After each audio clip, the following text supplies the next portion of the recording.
Oh, hi there. I guess my hand doesn't fit in the screen most of the time these days. I notice how I've cut the video. So when when I'm waving, it's often off stream where you'll just see like this little hand. Hi there. It is Saturday morning, and I've got my coffee, and I am ready to play some shogi. I'm going to play some slow games, try to recover from the binging of very very fast games on Shogi Wars, and just have some fun. Maybe chat, maybe play. Well, definitely play. Maybe chat. We'll see how it goes. Let me start requesting a game now. Gonna go for 1560. Player count is relatively low, but we usually find something. Played a couple games on Shogi Wars off stream last night. Got a couple decent wins. I was able to get my win streak back up to 4. All right, 666, a titled player. I don't like it. That's and a dash. Apologies. That's too much bad mojo. That's too much bad mojo. A titled player with 666 as the rating and a dash in the username. Let's update again. There we go. Kokoma from Sendai. I start. Yoroshiku onegaishimasu.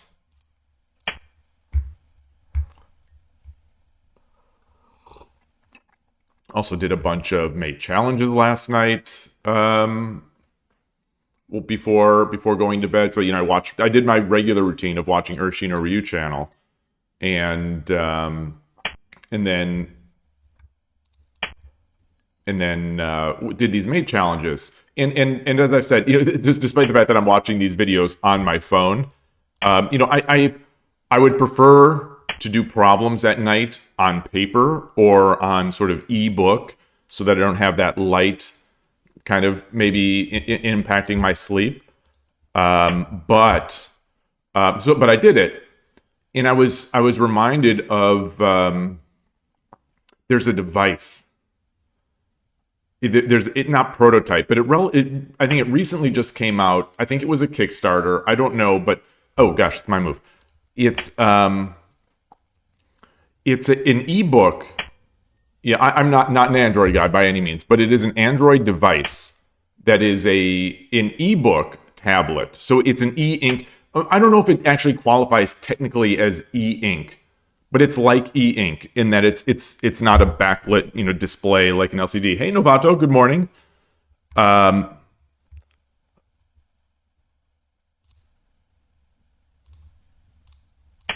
Sorry, thinking about this. Yeah, I'm expecting I'm going to have to head this off.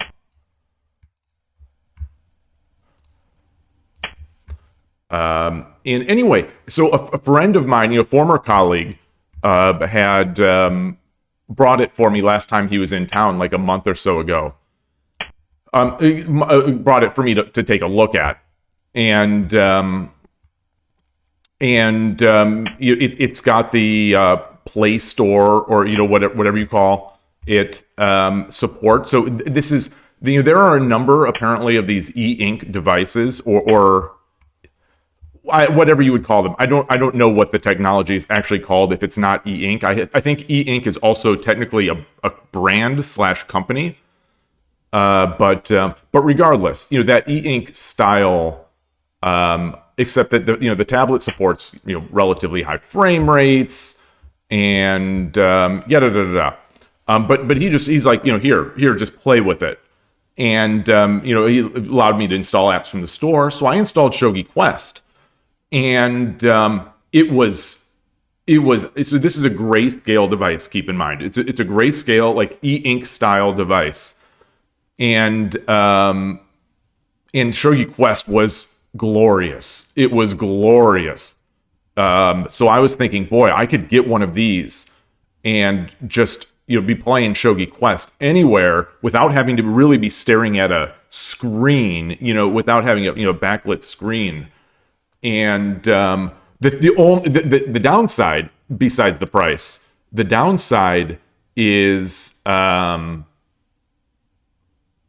it's still relatively heavy. It's a tablet, so it's relatively heavy. And I'm always afraid, especially if I'm in bed laying with a tablet like this, I'm always afraid of dropping it on my face. I've been close a few times over the years of doing that. And, more not so much dropping on my nose, but like dropping into my teeth. So anyway, this rook is protecting this. So what I'm thinking of doing is, hey, Kanto Dragon. So what I'm thinking of doing here is something that Koshiro has suggested in the past, which is get the pawn up, get the knight up, sort of push the rook away, and then go about my business. So that's what I am going to do. It also lets me play a slower game by sort of making baby Yagura. Baby's first Yagura.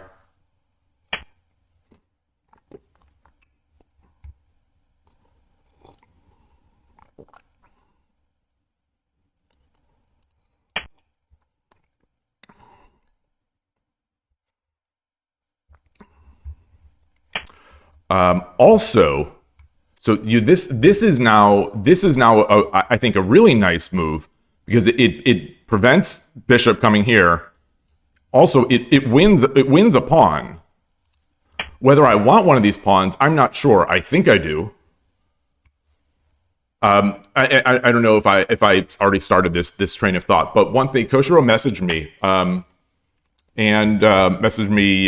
recently and said, engage. Oh, I see. Sneaky. Well,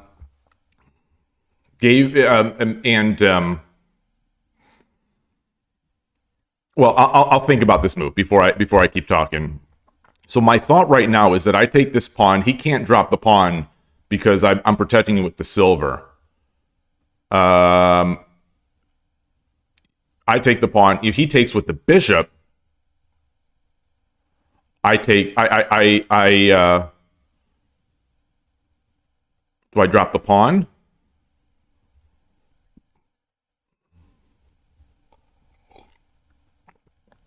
Do I drop the pawn, or do I go back with my silver? I think I like going back with the silver.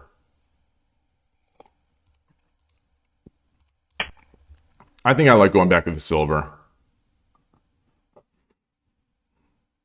That said, the pawn actually does still feel pretty nice.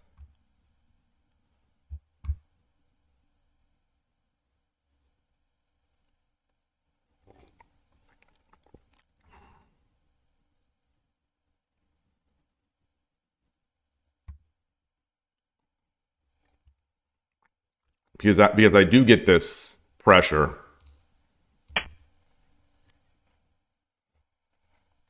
So anyway, Koshiro shared the YouTube channel, and I should have had it ready to share myself. I will find it.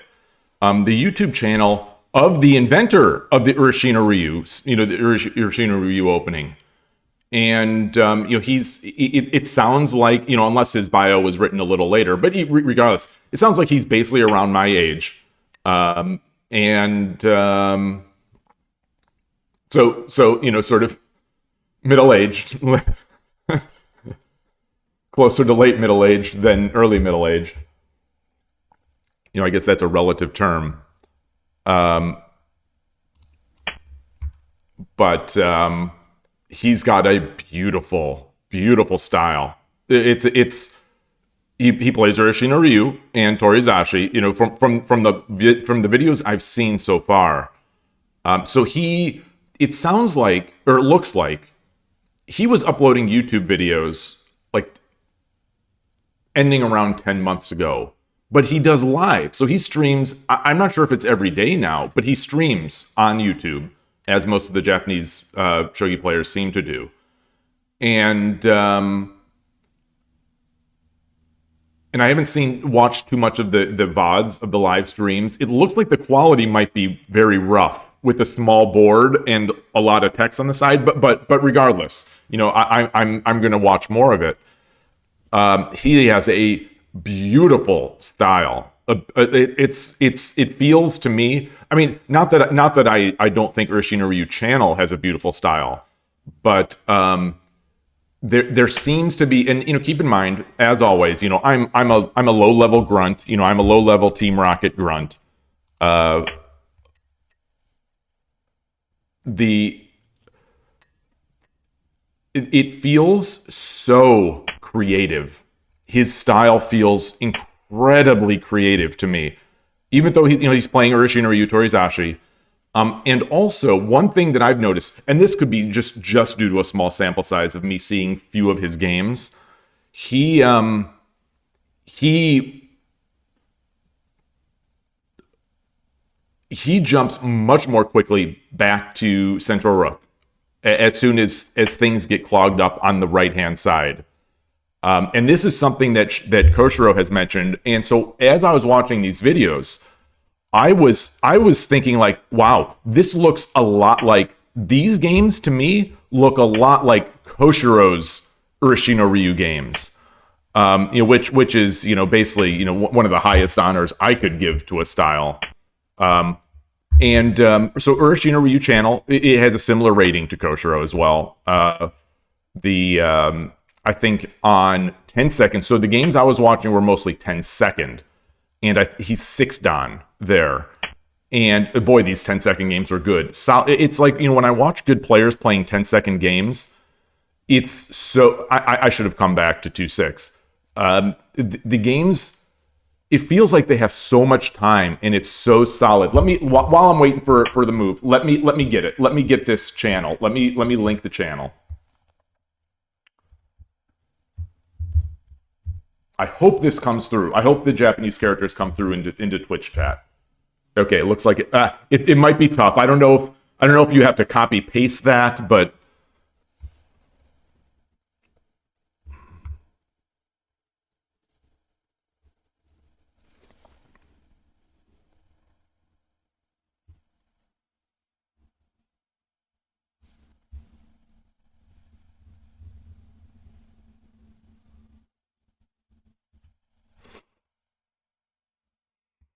so one thing I'm thinking is bishop drop, which allows me to take with the knight,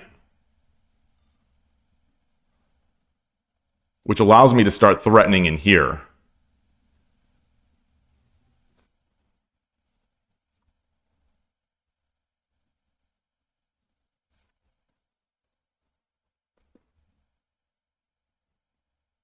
It also allows me to come in with this silver, but also just bringing the pawn. I would love to have this pawn both for an edge attack and for a tataki here so that I could bring my knight up. But I think maybe I should just use it.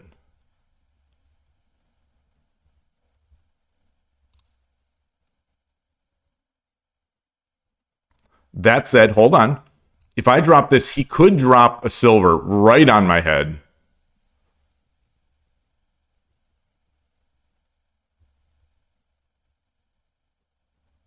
But then I bring my gold up.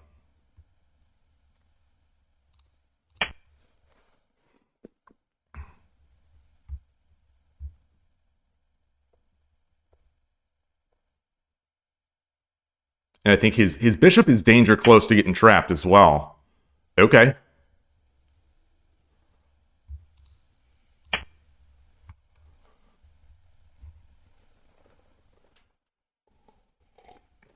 Great, great, great, great. Yeah, I have watched 4 or 5 of the most recent, which again are 10 months ago, like non-live videos, and then sort of the first game or so of his most recent live stream, and they, like I say, to my tastes, they are beautiful games. So, this is a threat.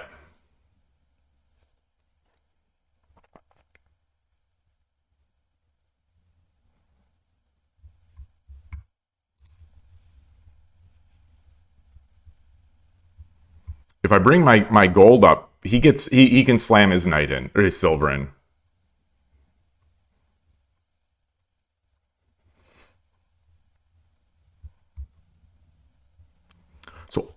I don't hate this. I'm going to do this. I'm going to do this. Because I could start making my attack over into the center, potentially. Depending on what he does. Because, that's coming with tempo. I can take this pawn next. Unless he gives up this bishop, which I think is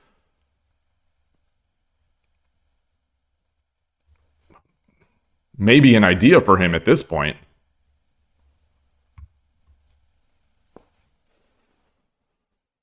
Oops, just banged the table. Sorry about that. Man, this coffee is good. This coffee is very good.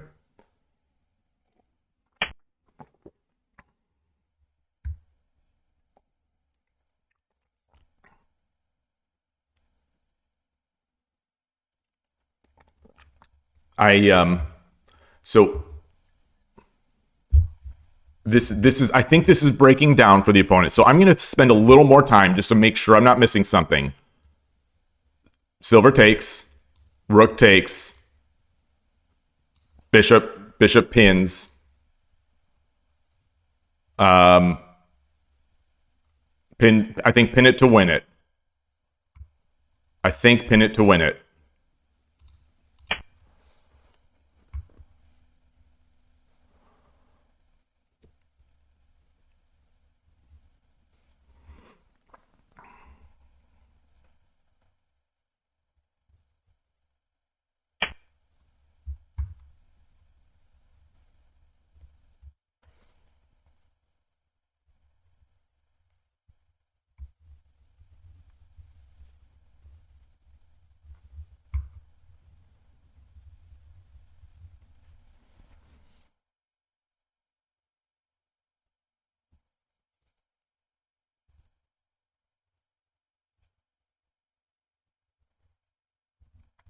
I'm thinking about the take here.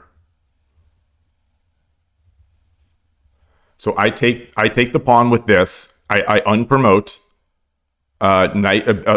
Knight takes, then silver takes and promote.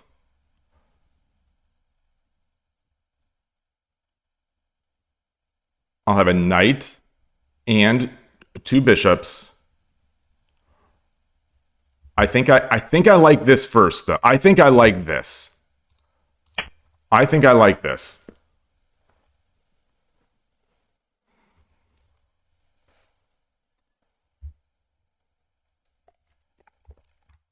I think he has to come to 6-2. Okay.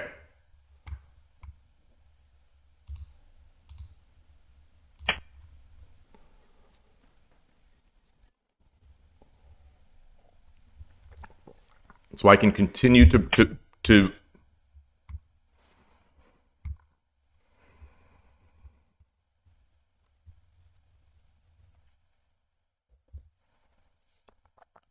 I can take on 5-3, silver takes back, jump my knight. I could jump my knight. I can jump my knight immediately.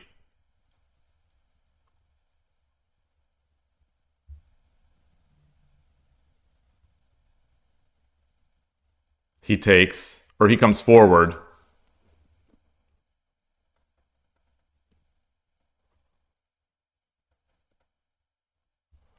I think I like jumping. I think I like the knight after. I think I like taking first. I think I like taking first. Because I take, then I jump. He goes anywhere, and I drop the silver back. I don't have a way to drop the bishop in a spot yet that will do all that much. Hey, Gust1, great to see you. So Kanto Dragon, I thought it was January 22nd.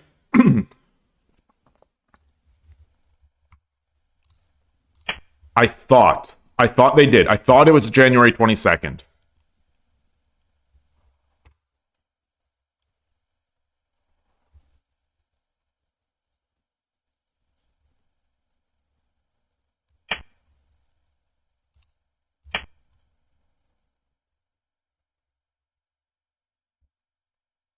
So I wonder if he should just drop another silver here.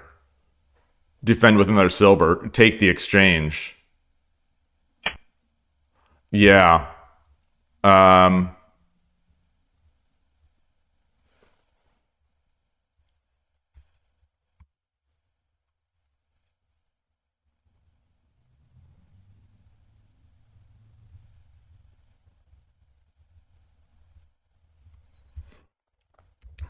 so what if I take, he takes, and I drop the bishop?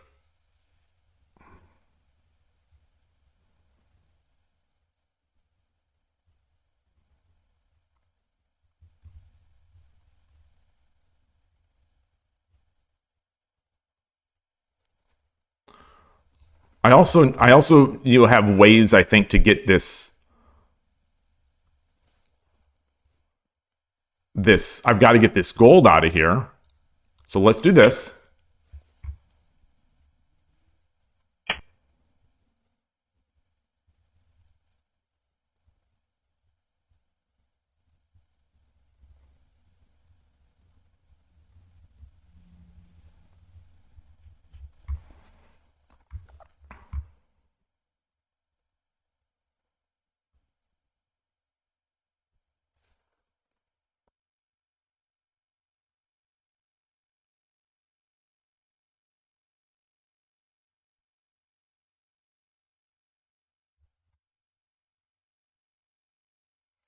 So what if I drop the knight here? If I drop the knight on 7-5, he can drop the knight back here, which I think is bad. He can bring his gold up, which also prevents me from dropping my bishop here.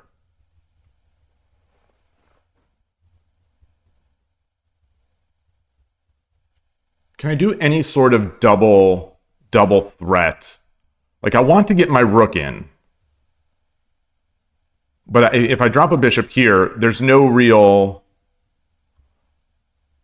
If I drop the silver here and he goes back,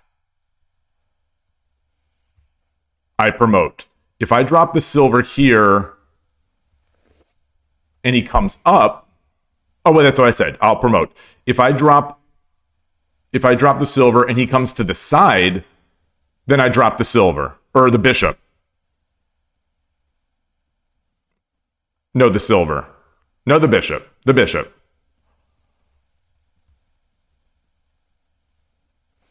No, the silver.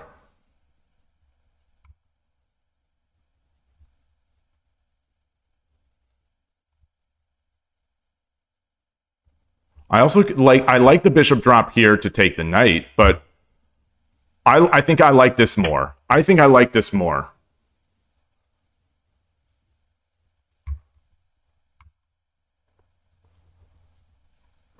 Hey Tulip, great to see you. Oh, the JP wiki is still not updated with it. So take anything I say with a grain of salt. I think someone said it on the Shogi Harbor Nishiyama Pro Exam Discord channel, but I could be wrong.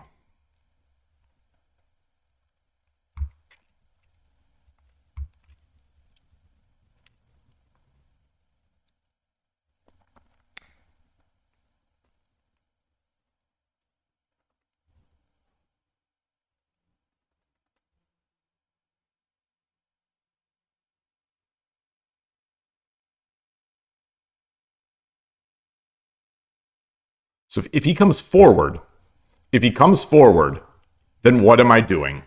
You know, I drop the bishop here, rook comes in, and then I drop the bishop here, or the silver. And that wins the rook. Yeah.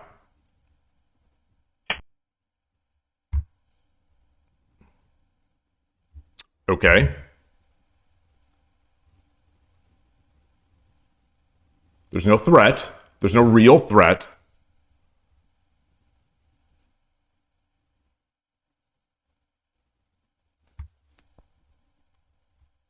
So I give him a silver. I promote my rook. There's still no There's no threat. All he has is a knight.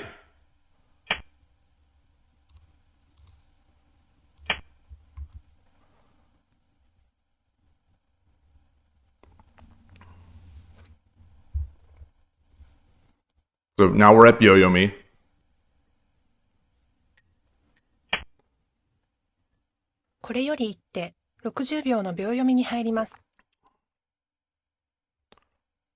Interesting.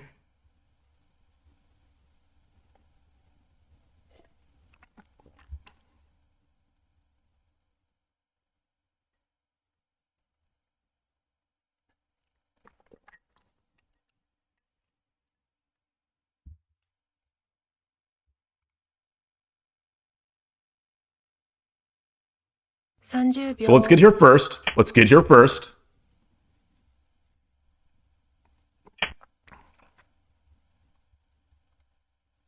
So now I have a bishop drop. I've got the bishop drop. To which he replies with another silver. Then I drop the gold. Just Sumero. He takes. Now he can run.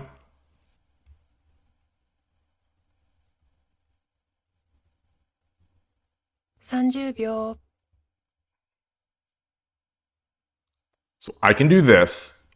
I'll drop the bishop on 2-4. And I'll keep thinking. And worst, as my manager would say, worst comes to shove, I take 5-3, 5-7.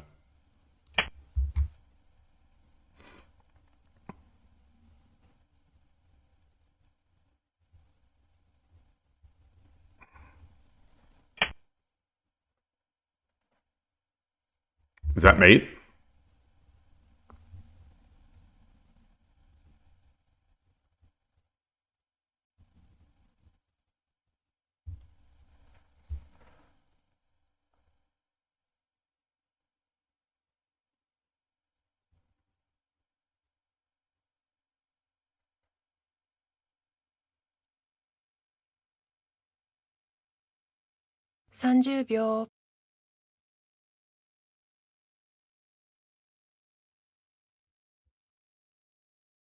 Is that mate? I don't think so. 50秒。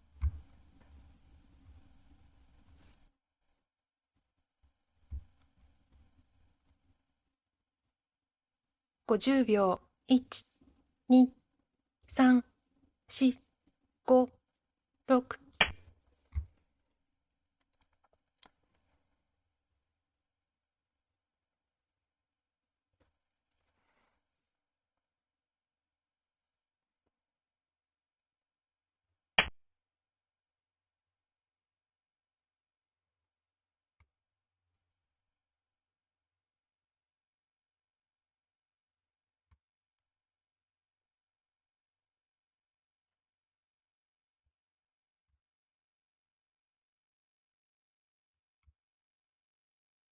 Take. Bishop. Gold. Walk over. And he could still run.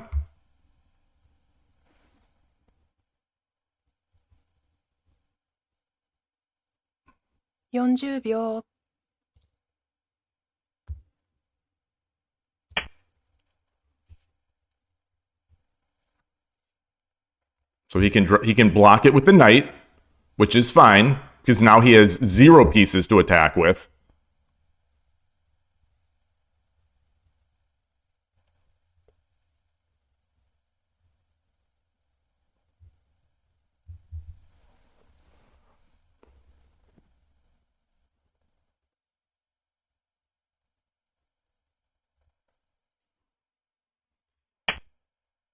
Wow.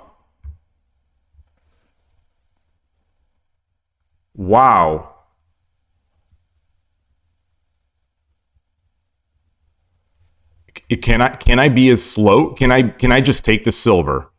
Then he takes. I don't think I can.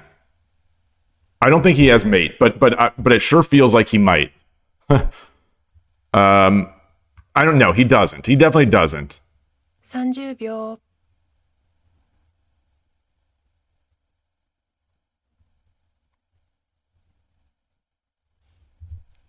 40秒 Gold. I don't have a knight yet. I'm all right. I'm wussing. I'm wussing out because I don't see it.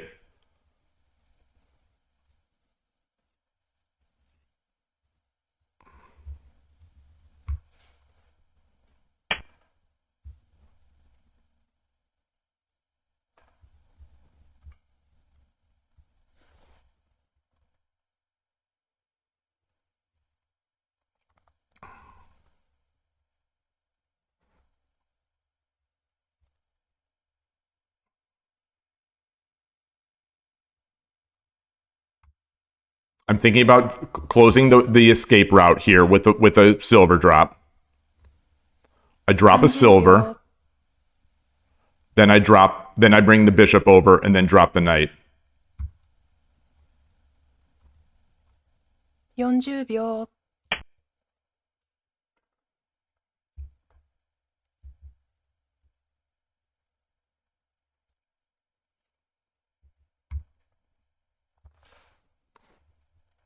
I don't think I should check and chase there. Okay, that's fair. That's fair.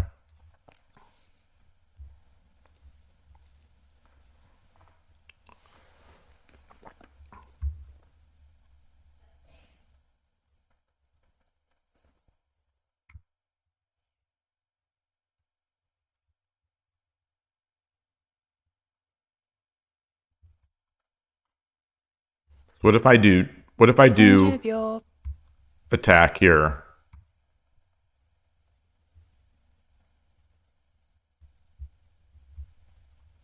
,40 秒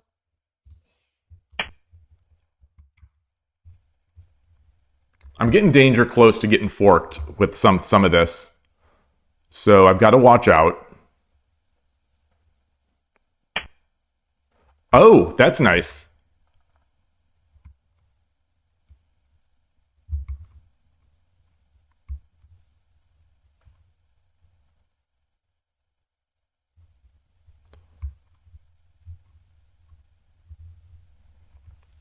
Knight drop. King runs.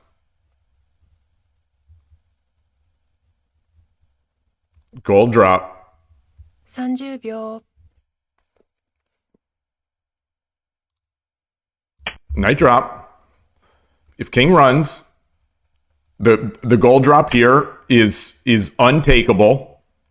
Both defenders of this square are pinned. Very cool position.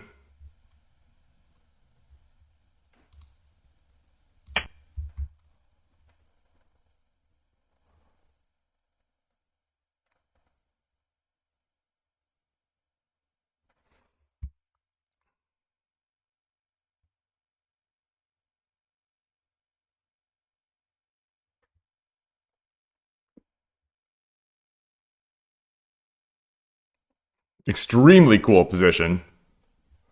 I mean, I wish I would have found the mate earlier. I assumed there had to be one, but... Arigatou gozaimashita. I wanted to finish that one. Hey, Q-Malt, good to see you. Hello, and what kind of Shogi Wars is this? This is the war. This is a club game. This is the club game. This is Shogi Club 24, the 24-hour Shogi Club. If you're ever feeling lonely and you want to play Shogi, just come out to the club.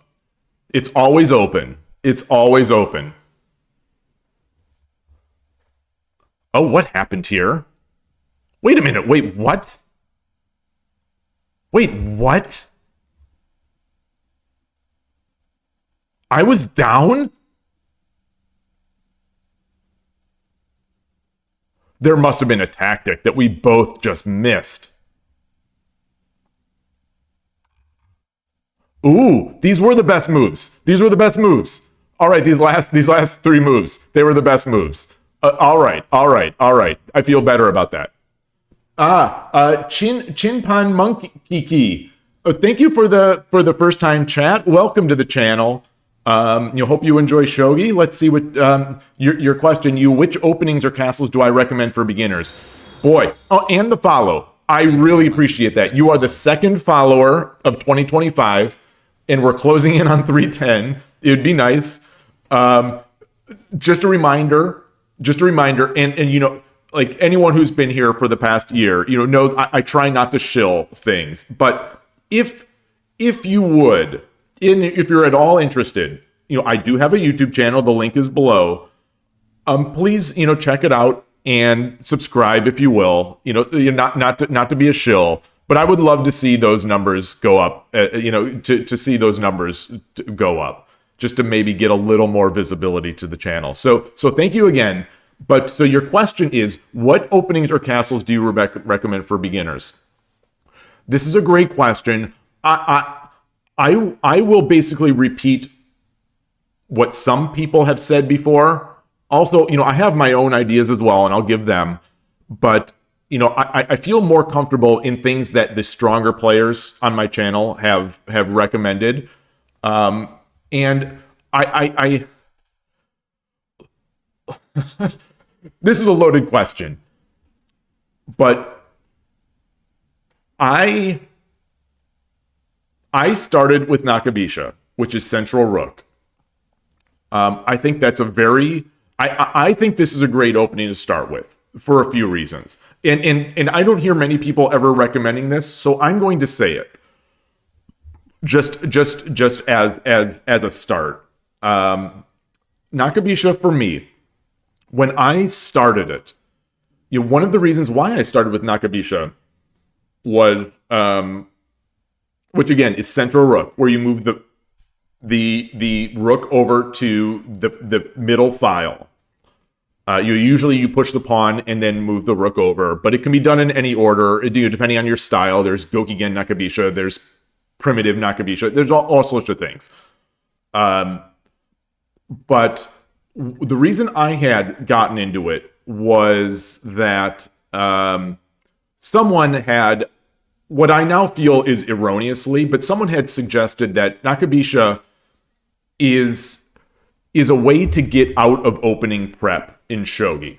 Is like early on, I was not that I came from a chess background, because I've never been good in chess, and not that I've ever played much of chess, but like I knew of chess, and I knew of the sort of idea in chess that it takes so much opening prep. I don't believe these ideas, incidentally, but a lot of people sort of regurgitate that theme in chess, that it's all opening preparation. You have to study openings, yada da da. So in shogi, I thought, all right, well, let me get around that. Let me let me head that problem off at the pass as when I start. So I'll use this Nakabisha. As it turns out, there's plenty of strategy against what they call opening prep or theory in chess is called Joseki in Central Rook, and there's plenty of it. So that's not a thing. But anyway, what Central Rook does, and what any swinging rook opening will do, where you move the rook from its starting position to the fifth, third, fourth, or second file on the opposite side, what those let you do is quickly make a castle called like half Mino. So I think the Central Rook, it gives you an attack up the middle. You get some really, really fun attacking styles going up the center. You are able to make a castle very quickly with the half Mino, and you're able to focus on sort of the game. So I think it's a nice one to start with. I think most people don't recommend it. A lot of people these days recommend fourth file rook. So fourth file rook is just to regurgitate what other people have said. It's a way to play the game where you can get your king to safety very easily. I'll say easily. There's a very followable. There's an immediate path to getting your rook in place on the fourth file and getting your king to safety on the right hand side, building a full Mino castle. followed by the high Mino Castle, followed potentially by Silver Crown. So if you're familiar, I apologize if you're very unfamiliar with castles and I'm just blasting out names of castles. But if you are, I think that's a consideration that I hear a lot and a lot of recommendation. I am in Northern California and I play at a number of clubs, and that seems to also be what a lot of the people are learning or being sort of guided into. Fourth file rook. The idea is you get out of the opening in a relatively safe position. You learn the fundamental. I am air quoting fundamental because I don't think it's a true fundamental, but you're learning this idea that king safety is very important, and you are getting your castle set. So you have a focus on getting a castle safe. Your king is now safe for many moves, and you can just play the game. And you can counterpunch. So, at the early levels, Shogi is a game where it's easy. Apologies again if you are beyond this, and I'm just sort of saying beginning things, but Shogi is a game where it is very easy to mess up. It's very easy to make mistakes. It's very easy to throw a game. It's very difficult to find. Oops! You see the chat come up over here. I thought I'd move my chat. Bring up this little chat window on the side so I'm not staring at this. So let me actually change that. So I'm not staring at the left side where my alternate machine is. But it's very easy to mess up. So when you're playing something like fourth file rook, which is considered more of a counterpunching opening, at the early levels, you can potentially have great success by protecting your king, slowly developing your pieces, and letting the opponent make the mistakes. I think that's great. Being able to counteract your opponent's mistakes or counterpunch, I think is phenomenal. It is a real important skill that you get from fourth file rook. And there's a half price __. Thank you very much for that follow. I appreciate it. 2 follows in one stream is a great stream as far as I'm concerned. So thank you and welcome. And so there's that. Their third file is along those same lines. I think third file potentially is more interesting to start with than fourth file. You have all the same benefits of being able to easily make your Mino Castle and high Mino Castle, but you also have a trickiness.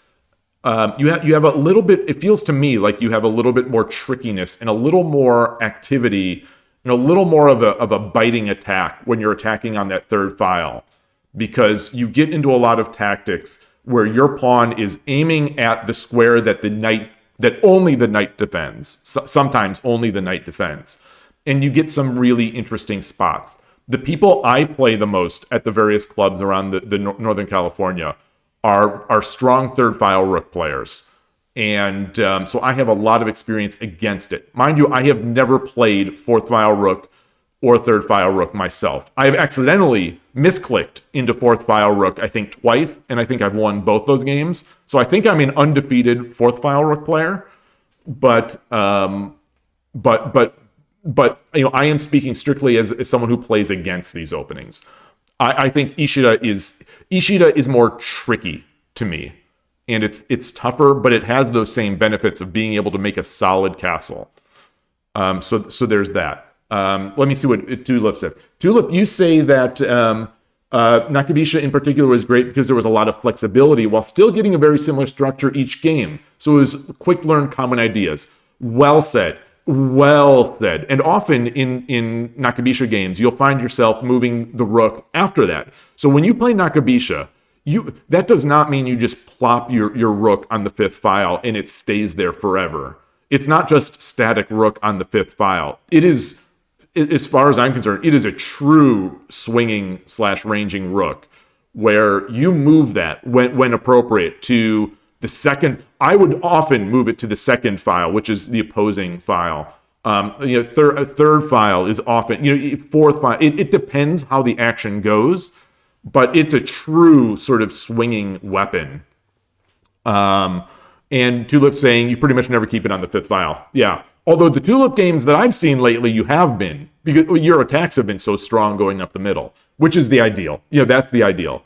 Hey, Eloy, great to see you. And so I didn't find Ureshino Creator's YouTube. Koshiro found this. All credit to Koshiro, as with almost anything in my shogi life. All credit to Koshiro, because he found that and shared it with me. So I think, as I said earlier, highly recommended from what I've seen so far. Limited sample size. I've watched 5 or 6 of his games, but he has to me, a stunningly beautiful and creative style. And I can't wait to watch more of his videos. I cannot wait. I'm so excited.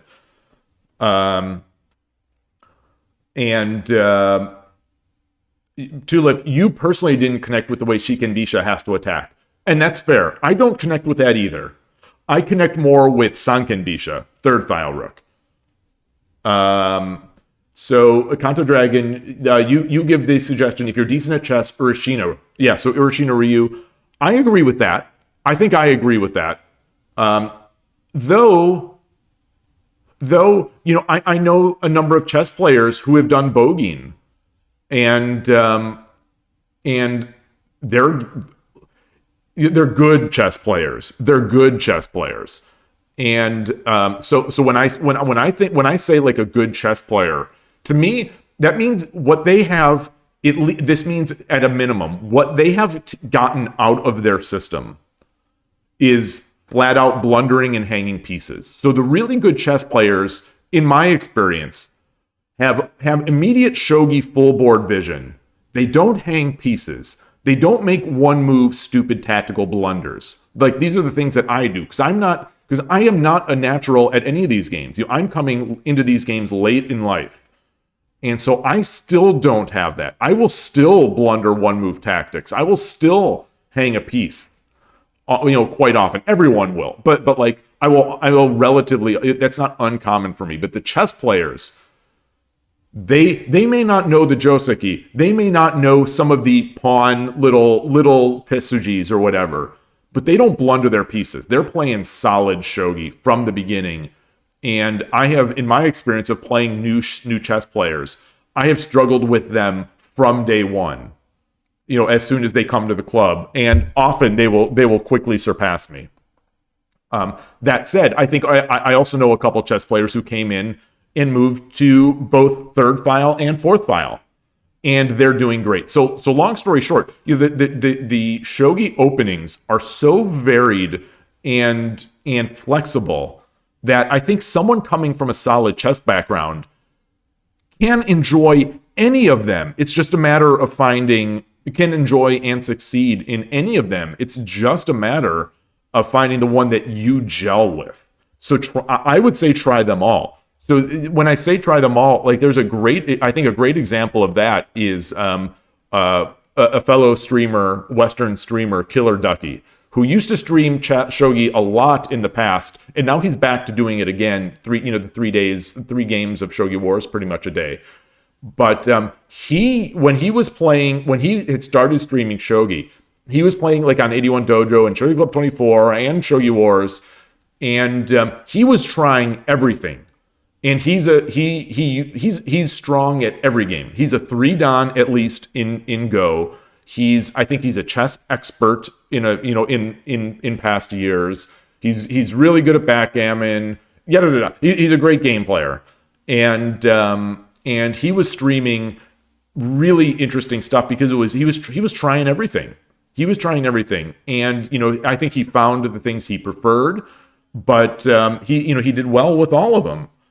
And so I think that's really it, especially at the low levels, where I am and where you might start online. Just experiment, find the fun. I think that's my only that's my main recommendation that I tell people over the board and occasionally online is just find the fun in the game, and then the rest will flow from it. And so Chinpan Monkiki, you say thank you. You were playing a static rook and trying to make Anaguma, but it was a little difficult. You'll try with Nakabisha for now on. Yeah, good luck with it. Since you are familiar with Anaguma, though, You can also do Central Rook Anaguma. I think that's where I found actually my most success in Nakabisha.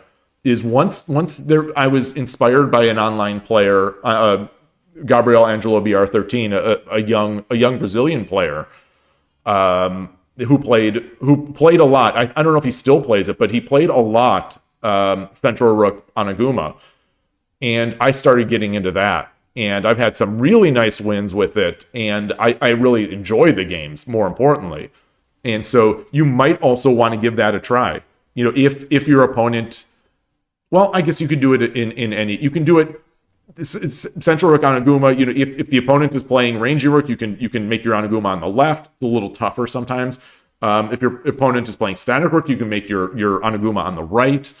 Depending on what they're playing. You know, obviously, if they're making a fast attack, it's a little more difficult. But that is also an idea. With Shogi, especially at the low amateur levels, you can be as creative as you want. And don't worry if the engine says it's bad, or don't worry for the most part. You know, if these are not great ideas, or if they're slightly lower evaluation than some of the others. Because Shogi is too complicated a game, especially in the opening, for any of that to matter at like my level anyway. So anyway, I mean, there are strong players online that play. I don't know what the word would be. I don't want to diminish any of these openings. Like, I'm about to say Duck, and I'm going to use my Ornalt example of a 3-Dan. He's a 3-Dan level player who plays the Duck opening on Shogi Wars at all time controls. And man, I've seen a really strong game that he played in a slow time control. And I think you might call this a dubious opening. I think dubious might be sort of the word that a chess opening might get for an opening like Duck, where it's not flat out losing, but it is not engine approved. It is not engine approved. But he's a 3-Dan on one of the toughest servers there are, and there are players stronger than he is even playing that opening and focusing on that opening. So Shogi is really complicated, and creativity can get you far. But I hope that helps. It was a lot of blabbing. I think learning Bogeen is also climbing silver is also a time-honored tradition that I have never really done yet. I've played it a bit, and I would like to do more. But lately I've been playing Ureshino-ryu, and which is a static rook opening. And then Torizashi, which is basically it starts in the same way as Ureshino-ryu, and it's used against swinging rook players. So what happened to this game? Actually, let me get this game in. Let me copy this game into Lee Shogi.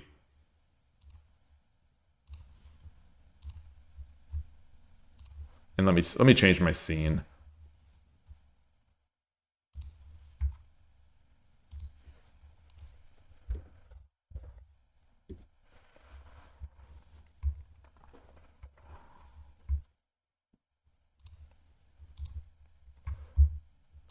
(2025A), second Shogi Club 24 game of 2025. So again, my New Year's resolutions in terms of games played, I wanted to play 4,000 games this year on Shogi Wars and 200 games on Shogi Club 24. So 2 down. We are 1% of the way to meeting the goal of Shogi on Shogi Club 24.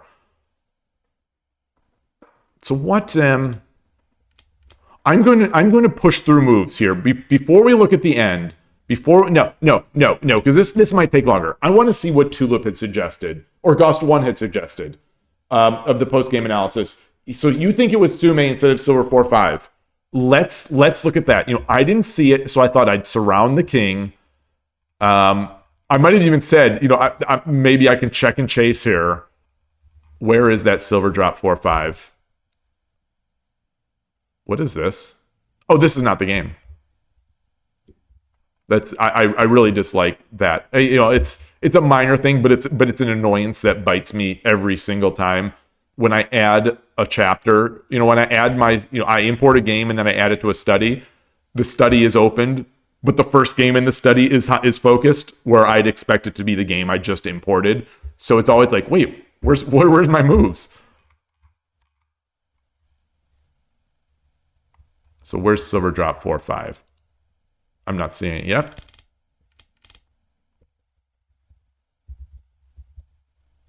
There we go.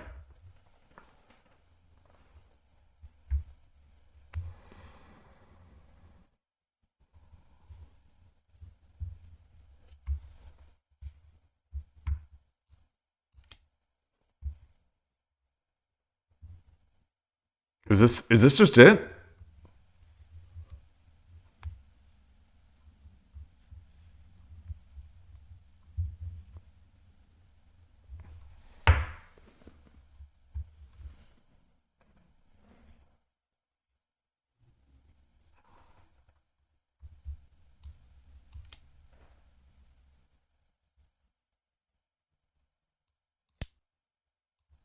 Okay, that's mate. That is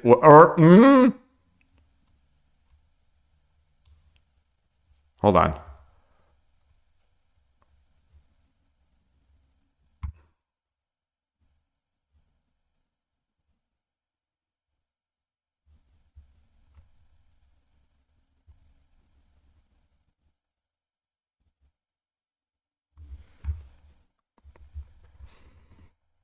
A crazy Greek official. Hi, welcome to the channel. This is fantastic today. We've got some 3 new viewers. You're new to Shogi and would like to ask any tips on remembering the pieces, specifically the kanji in each piece. Now, I have 2 basic recommendations. Neither are fantastic. I think neither are fantastic. The first is, if you have access to these, if you're either playing online or if you're playing online on a site that supports it, change the piece set to the shogi.cz. This is let me just do this. I'll use this one. Or which one? This one. I'll do this one. This is a piece set that you can also buy on Amazon.com, or you can buy directly from the country, but it's a little slower. These pieces show the one kanji, one character piece on the top, and then it shows how they move on the bottom. So at the club we've used these, and we've used these quite a bit. People seem to like them. But, one thing I've noticed in having used this a lot is that in the end, people will still forget how the silver moves. People will still be like, oh, how does the king move? So it's a little, they're helpful, but they're no panacea. Like there's nothing perfect here, because from experience, I think they're helpful, but people will still, in the heat of a game, start thinking like, oh wait, how does this piece move?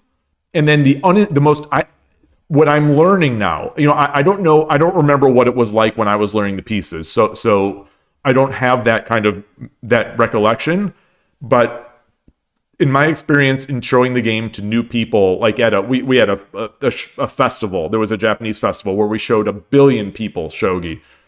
And my experience with that, and with having new players at the club, is that now I forgot what I was about to say. Is that these will still, people will still have trouble with them. They'll still have trouble with them. So my second piece of advice is simply play. Like simply play and watch. That's a lame piece of advice. If anyone has better advice, please provide it. But I think it's just a matter of playing. Just watching the game, playing the game, and you'll get it. You'll get it in no time. It's a common, the pieces, I believe, are a common excuse that some people use to say why shogi doesn't succeed in the West. I don't subscribe to that idea, because I do think these pieces, when someone gets interested in the game, they'll learn the pieces. So anyway, I appreciate that question. I appreciate you coming to the channel. And, hope to see you again soon. Kanto Dragon, what an awful piece set. Oh, come on. It has served a purpose. I think it's pretty nice. As far as internationalized piece sets go, I really like it. I also like the ones that have the things on the corners. I think those are helpful, but they're also very confusing, especially for the ones that go long range. I think all of the piece sets have their downsides. All of the sort of helpful piece sets have their downsides. But for the most part, I don't think there's much better than Shogi.cz. But you would recommend playing with the normal pieces. You should automatically learn them after a few games. I think so. That's why I said at the beginning, if you have access to these. But if not, you will figure them out. We have a new person at the club that I'll be attending tomorrow morning, who she has not been there many weeks. I think it took her one session. And then some work at home, because someone lent her pieces and a board. I think I lent my vinyl board. Someone lent one of their pieces that they had made, and in the next she came back and she's ready to play. Hey, Killer Ducky, good to see you. Piece set battle time. Yeah, piece set battle time. I like this set on Lee Shogi, because I think the pieces are lined up properly on the bottom boundaries. So this is nice. But one thing but it's sluggish. There's something about this set that just does not deal well with dragging. I don't know if any of you else have noticed this. I've tried this on Mac OS, admittedly, on every browser, and some are better than others, but look at this. Some of the piece sets on Lee Shogi do this. I don't know if it's because they're too big, in size, or what, but look, boy, it's too sluggish for me to even move. Tulip, you say that let me switch my chat again over to this side, so I'm not staring on the left. Someone who has only been playing for a short time in Shogi.cz pieces, let them learn the kanji while being able to play from the get-go, so they're effective. Yeah, and that's how we've used them. So people, they'll still play a game. They'll still be able to play a game. They will. In my experience, this is a 100%. They will get confused with the silver. This is 100% of the time I have shown, played a game with a new player who doesn't know the pieces. Even with Shogi.cz, they will confuse the silver and gold. This is 100% in my experience of 10 plus people that I've done this with. 100% of them have confused the silver and gold. So, things will still happen, but they're able to play. And so I like it. The thing that I've seen a few people, not everyone, but a few people do, and it's natural. I think it's natural. They look at the piece, even though the Shogi.cz stuff, the movement is at the bottom. They'll look at the piece, and then they'll flip it and look at the back, as if the back is going to have an indication of where it's going to go. Instead of just the promoted side. It's kind of interesting. To me, it's really interesting. I don't know if they've just been. I know that there are some Shang-Chi pieces. A lot of the people that we were showing these to are in the Cupertino area, which has a very high a Chinese population. So a lot of the people we showed at that festival were familiar with Shang-Chi. So I don't know if they're sort of flipping it because there are some international Shang-Chi sets that have the canon on the back. I've got one of those sets as well. So I don't know if that's why they do it, but people have done that, and I always thought that was kind of interesting. Tulip says the Shogi Harbor YouTube channel has a video how to play Shogi explosive tutorial, which has mnemonics for learning the kanji too. Okay, that's a good recommendation. I haven't seen that one. There are a lot of how to play Shogis online, but I didn't realize that this had a mnemonic, so that's a good one. Hey, Foradun, great to see you. Tulip, you say you need to get yourself a Shogi.cz set, though. It's really helpful for people spectating too who may not have heard of Shogi but can understand the symbols. Yeah, I agree with that. And I've got like 2 or 3 of these sets, at least, I think, at home, just because, I bring them to the clubs just in case. And in terms of spectators, that's a good idea. So it's that balance. It's that balance that, my opponent and I, or opponent, we love playing with the nice pieces. Not that the Shogi.cz pieces are not nice. They're nicer than a lot of the cheap wood pieces. But they're not as nice as a nice set of shogi pieces, the nice carved shogi pieces. So we don't always play with them. And so if someone does come and spectate, they may be a little unfamiliar, they may have difficulty. But that said, I will repeat something that I've probably talked till I'm blue in the face in, especially earlier on in the stream's life, that we've had some games, and one particular in my mind, where this guy was engrossed in what we were doing. He was just watching like a hawk every move we were doing. He was fascinated by it. And after the game, he asked, what game is that? And he's like, I don't even know how the pieces move, but I was engrossed in your game. I think, so that's my theory based on experiences like that is that one way to really get people into shogi, this is more ammo in the argument that the piece sets don't necessarily keep people away or aren't the problem, is that if you have 2 people who are like engaged actively and passionate and like engrossed in the game, other people will find it interesting and they'll stop by and they'll look and they'll ask, and it happens just so often. But yeah, the Shogi.cz set would have made it nicer to see. Hey, Gabrielle, great to see you. Gabrielle update. So Gabrielle's been sending me some videos of Shogi Quest mate runs and or publishing them, and I'm trying to do them. I am now recording all my mate runs in the event that I do a good one. This morning was just 20 and 22 again. I think this is 2 days in a row of 20 and 22. So I just have the video. And but I'm not uploading something that lame. Kanto Dragon, you say you use mini games to get people to remember you. First, it's King versus Bishop Rook. If you get your King to the last rank, then it's King versus Golds plus Silvers, then Golds. Yeah, I think that approach. I think that's one that works with some people. It doesn't work with others. It's I'm not a great teacher. But it seems to me that you have to somehow be able to figure out, is this a person that is going to enjoy that, or is this a person that is going to be turned off by that?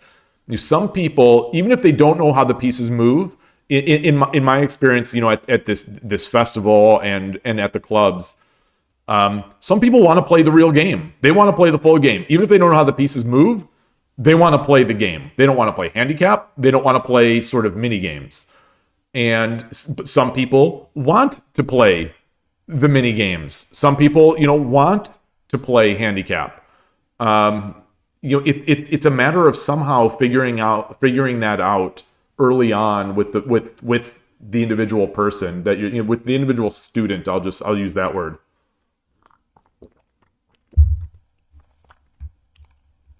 And you only use the pieces that show the moves at events where you have hundreds of people passing by. Yeah, that's where I think it's really useful. Also, Goro Goro is a nice alternative at those events as well, because those Those have friendly animals on them, and they have sort of dots showing the way the pieces move, and the pieces move a little.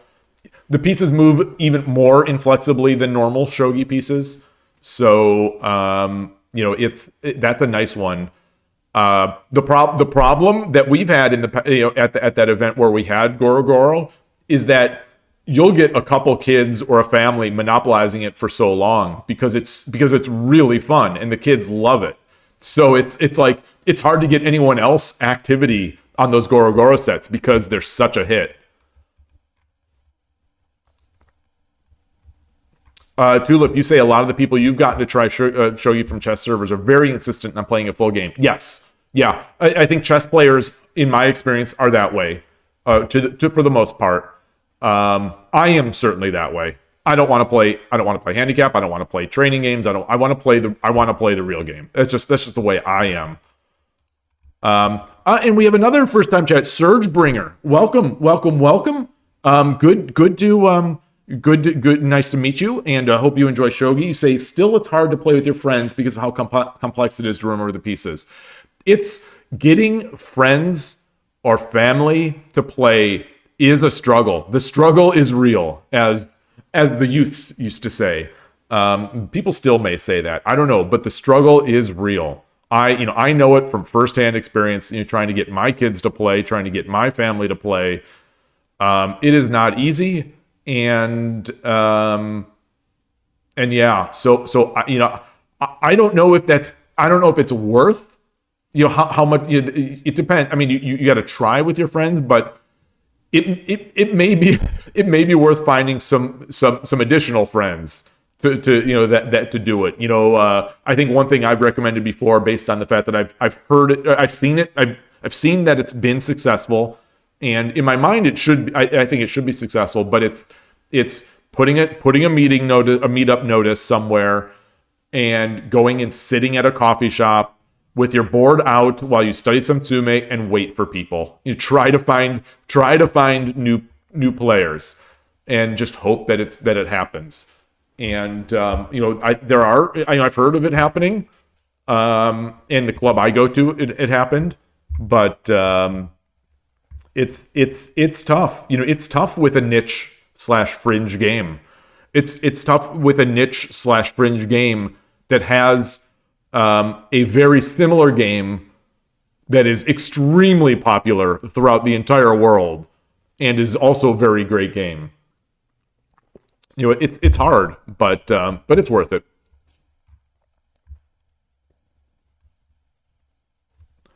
Gus, when you say, unfortunately at these types of events, people just want to know what the game is about and not really learn it. Yeah, most people will bounce off. One thing that we found interesting at our last event is that some people come up there and they're looking for stuff to buy. So, in terms of a fundraiser, if you do have one of those events at like a cherry blossom festival or something like that, maybe beforehand, stock up on some Shogi Dad CZ sets. Shogi Dad CZ sets are a little more expensive, so you'd have to add a. They'd have to be. You'd have to, like, here to buy them online. I think they're $60 now, $50 or $60. So you might, if you add a $10 markup so that the club gets something out of this, you're looking at a $60, $70 piece set that people would have to buy at the club. But a nice plastic set, on the other hand, with a nice vinyl board is relatively inexpensive, and those are great. Like a nice plastic piece set, like the ones that the JSA makes it so hard to buy these, but the ones that are available at the JSA dojos in Japan, and that you can also sort of get from Aoyama Gobanten, they're not expensive. And you just have to get them into the country. And so we're going to do that. I think the club president, when he went to Japan, I think bought a bunch of sets, and brought them back. And I think people will get attached. So if they buy something and now they have it, now they're going to try to learn it. So I think that's one thing. But also, anyway, a lot of people will bounce off, but some people will stay. And we did get some takers at the club after these events, We got a few people that came from the events, and some of them stayed. Some of them have become regulars.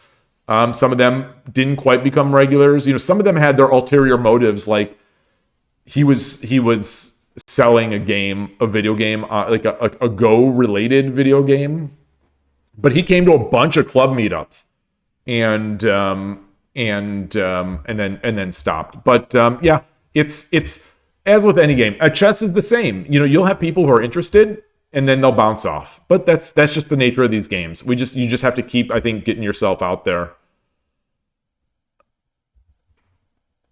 And Kanto Dragon is repeating similar to what I'm saying, that if 1 to 2 people from an event come to a meeting, it's a success. Yeah. I think maybe for me, I think it's a success if 5 to 10 people come to the meetings. I'd say it's a success if 1 to 2 people stick around for more than a month or so. But after a big event where you see hundreds to thousands of people, I would hope we'd get more than 1 to 2 just to show up. But maybe I'm demanding. Sure. You like you're laughing, and so you like your friends. You play Yokai no Mori, and here we call the animals with dots. Yokai no Mori. I'm not familiar with that. But I am not suggesting getting rid of your existing friends. I'm just suggesting augmenting that. Growing the friend base with some shogi friends, and then maybe your regular real friends. Maybe they'll feel some pressure. They'll be like, Surgebringer is spending some time at the club, and we can't let him get more friends than us. It becomes a friend competition. Forward, and you've been playing more handicap games against a level 8 Yanra on the Shogi. You recommend it. I've done that in the past, and I also recommend it. I think it's valuable, and I don't know how fun it is for new players. That's the thing. I don't know how fun it would be, but for me, as someone trying to work on certain aspects of my game, I have found it interesting. I've won a couple times, but my problem is still my personal problem of just. It is a real struggle for me to take any bot game seriously, such that my mind can be completely engaged. And if my mind is not, especially in Shogi, if my mind is not completely engaged, I am many, many, many levels below where I normally am. And where I normally am is not that great. So it's tough.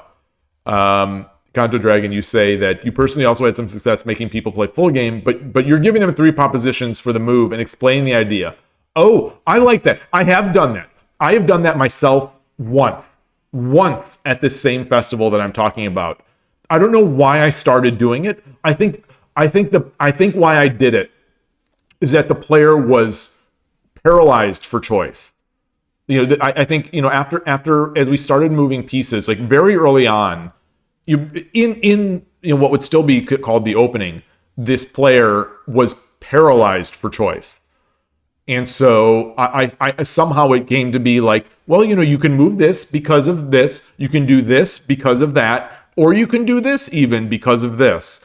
And that was a good game. That was a good game. That player did that. It was a young player, and his mom was there, and that player did come to the club a couple times. But the club events on Tuesday nights are a little more difficult because they're later. They're later. They're 7 to 9 p.m. and that's a school night. And some of these kids are young kids. That Jack O' Lantern has sold many the hand painted Goro boards. Yeah. I have my multiple thoughts on the Goro stuff. Like I said, it was very successful in ours, but it's also sort of disappointing to me. Like I have not a love-hate relationship with Goro, but I have like a new. I don't want to say nuanced or complicated, as if I'm such a sophisticate, like such a member of the intelligentsia here. But it's why is the stuff why is the stuff that in the shogi world, why is the stuff that sells better and gets more eyeballs and gets more attention stuff that is actually not shogi? It bothers me at a sort of fundamental level with the game. That not with the game, but it bothers me that some people get so much more excited about this other stuff that isn't even shogi, like shogi proper. And as long as it's a jumping point into shogi, in the end, I love it. I love it, and it's fun, and it gets kids active, kids and families engaged in the game, which is great. I don't know, and I don't see the conversion from those games into real shogi. And I think that's where I'm sort of questioning it a bit. But you got to start somewhere, I guess. I don't know. Like, it's disappointing to me that she knows so much more about this than I do, with years and years of experience. But, Madoka Kitao, she seems so focused on the Dobutsu, Gorogoro, et cetera. I know she does have actual training too in real shogi, but so much of it seems like her public, like from her Twitter account that I watch, it seems like so much of that public persona is based around piece sets, like trying to get people to learn the pieces and Gorogoro / Dobutsu. It's mildly frustrating because I feel like, in the West, we're not idiots. We're not it. Yeah, it's nice to learn the pieces, and it's fun to play these other games, and it does help to have guided movements on the pieces. It does help, but like, that's not the end all and be all. And that is like, there are other ways to grow the game in the West. If that's, that is the stated goal. That is the stated goal of some of these meetings with Madoka Kitao and the JSA, is to grow the game in the West or outside Japan. It is this. I know this because of one of the club leaders at the Silicon Valley Shogi Club meets with her, in an online video call at least once a month, I think. And the meetings are about growing the game. So I know that there is a movement to try to do this, but they all seem so wrapped up in the pieces and trying to design this perfect, this perfect learning piece. But I think, people will get over it. I think if you make the game appealing, then people will learn the pieces. If you build it, they will come. But again, they have so much more experience in this than I do. Maybe they've tried that route in the past and it didn't get them anywhere. So I don't know. So I am not going to criticize anything that they've done, because in the end, the more people we have trying to grow the game, I think the better off it's going to be. And there are plenty of, what is the saying? There are plenty of ways to skin a cat.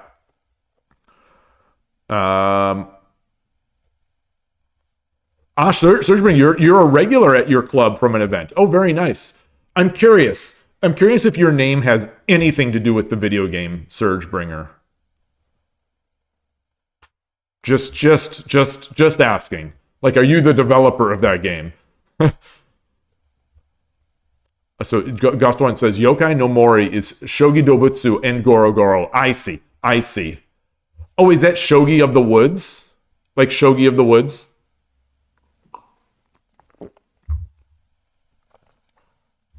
Foradun, you think that not being able to play bots seriously is an interesting psychological hurdle. Do you think getting better at that may help playing seriously in other situations? I have to believe yes. And I've done those Pyo Shogi speedruns where I've tried to play well. And when I was on that cruise, completely offline, I played the Pyo Shogi bots at least once a day and was trying to take it seriously. I think what my problem with it is that once the bots start making what I perceive to be inhuman moves, then I completely lose it. I completely lose my grip on the game. I completely lose my grip on reality, and it's just like, okay, well, it doesn't matter if I win this game or not. It's it's just doing things, and I don't. I like knowing that I have a chance. I don't like knowing that I've triggered. I don't like knowing that I've triggered a win condition such that the opponent is now going to play complete top of line engine moves, which some of these engines seem to do once you get to a certain point.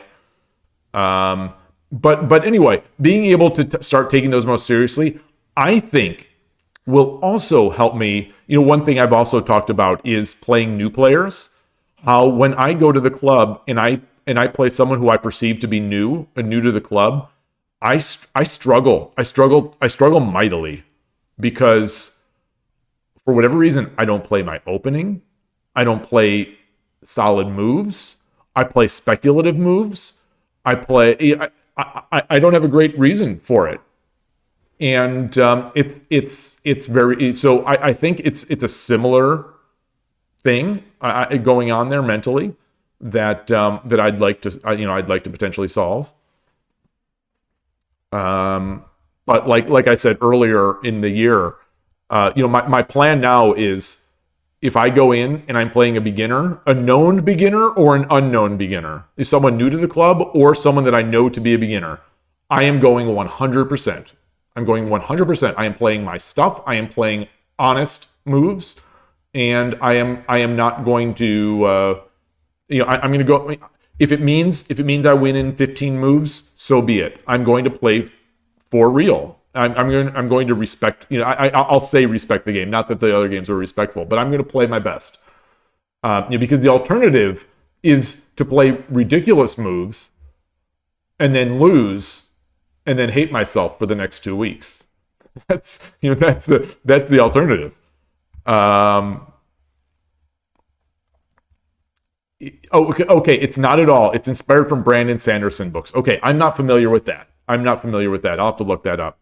Qmulti, you recreated game records to analysis board, and they show you to learn the pieces, kanjis, and notation. In the future you would want to watch pro replays. It's not as hard as I thought it would be. Recommended. Yeah. It's once you get the hang of it, it comes quick. It comes quickly. And once you start playing games and like you said, recreating is a great thing. I think even playing through, there are some books, you could also download the kifus online, but the game records online. But you can, like the book, The Art of Shogi, or Habu's Words, that are sort of, they're English books that have English description of the moves, but it's using obviously the kanji on the pieces and on the boards. If you have a set and you've got that book, you could play it out yourself, and you're just going to absorb. You're just going to absorb that very, I think, very quickly. Most people, I think, will be very quickly. And you're learning, and you're getting a sort of flow of the game from these books. Schurzmer, you say you think it's good to not play your opening against new players. I had thought the same too. I'm just not, and so I used to do things. I used to try to slowly, especially at like the festival, I would just slowly do static rook with Anagu, just slowly make my castle, not attack, even though I could have attacked. But at the club now, I am not doing that. I've lost too many games. I've lost too many games at this point to either new players or people who were new to my eyes, but weren't completely new to the game. They're still relative beginners, but it's easy to lose a game of shogi, especially if you're not playing it well. Especially if you're not playing stuff that and you're doing sort of speculative things. It's very easy to lose a game of shogi. So I no longer am going to play anything but my stuff. And I have a big enough repertoire that I can vary that. But just because I feel terrible about myself when I go home, I go home and I lose to someone who I perceive to be a new player. And, I'll have some great games against great, potentially winning games, against 1, 2, 3 Dan level players. Not 3 Dan, one or 2 Dan level players. But then I'll have a loss against someone that is potentially very new to the game, or many, many levels below me, and I'll feel terrible. I'll feel absolutely terrible about that loss. And so I've decided I'm not going to put myself in the position to just lose because I didn't play my stuff. It's one thing to lose to a new player or a lower level player if you're doing your best and they just played a good game. But it's a completely different thing if you just played like a joke from the beginning and just gave it away. Like for my mental state. For new players, you want to give them as many opportunities to have pieces in hand, so you look to make exchanges and aggressive pushes. Yeah, I mean, I think I used to justify some of that to me. That I used to justify some of that in my mind that way, where I'd say, I'm making overplays. So one, that the opponent can learns how to defend against overplays and learns how aggressive play can be rewarded. And I had some sort of justification for it, but in the end, losing games that way has made me stop. Has made me stop that. And since I started doing that, it's been much more enjoyable to play a newer player or a lower level player. For me, knowing that I'm playing my stuff. But I'm also sort of in a different. Yeah, I don't know. When my experience, when someone beats me, I hear about it for a long time. So when not when the regulars beat me, but when someone who you might have seen the channel beats me, I not everyone by any means, but if I lose, I hear about it. Oh man. Which maybe I just need to get mentally stronger. For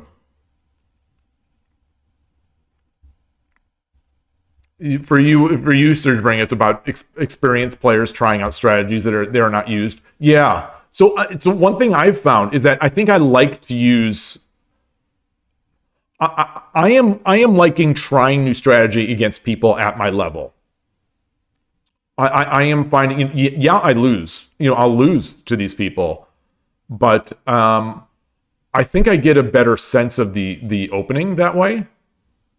I mean, because I'm not at a level really where my rating even matters. On Shogi Wars especially, I'm so low. I'm 2Q on Shogi Wars, and winning or losing some games.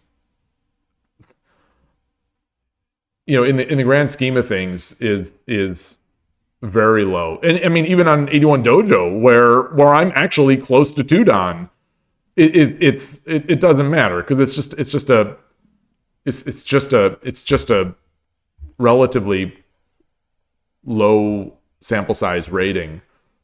And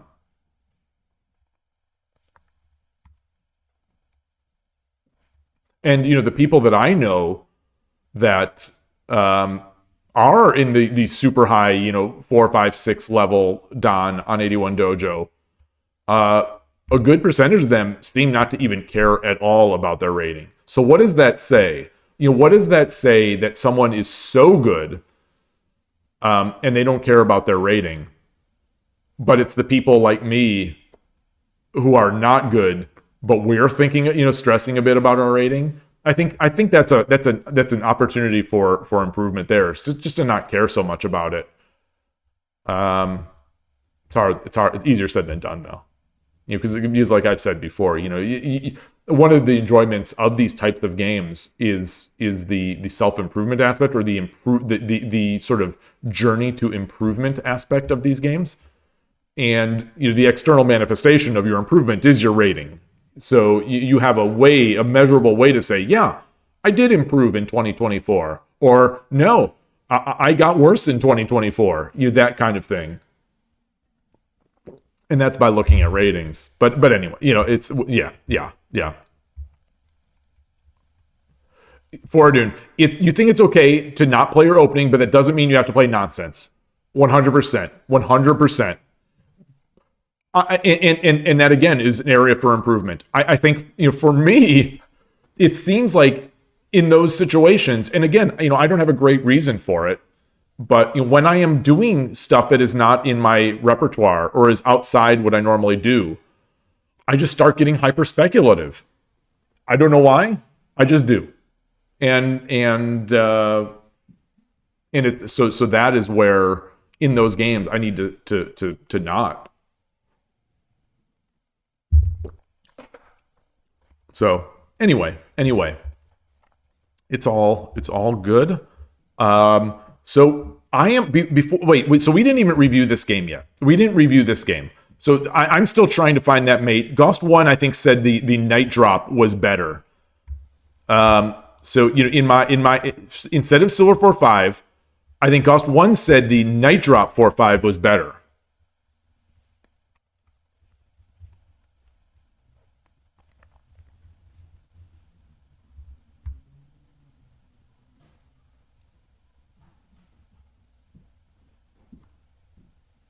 I'm going to put it on the board because I'm not seeing it yet.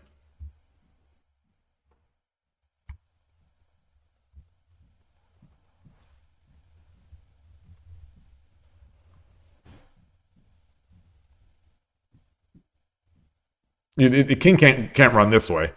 So king runs, and I usually want to think these through without just drawing them on the board. But I'm wondering if this one's, I just have that sense it might take me too long. I don't want to spend too much time.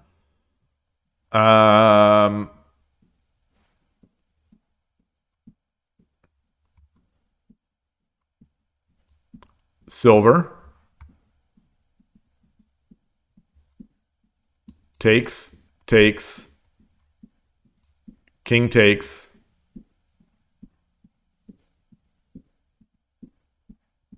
So I'll have a silver and a gold in hand.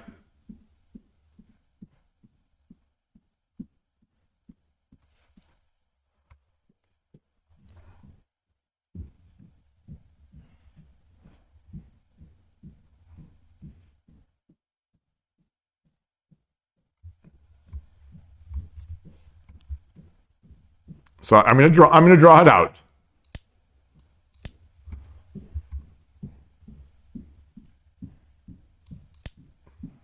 Oh, okay. Yeah. I in my visualization, I wasn't seeing that this square was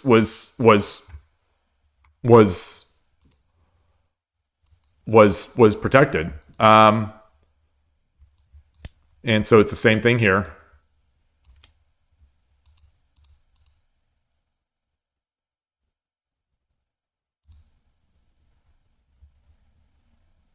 Okay. Yeah. Okay. I think that's it. Ghost1, right? I'm gonna switch this piece set back, just because it's really sluggish. Well, no, I'll keep it. I'll keep it since we have enough people that might benefit from this.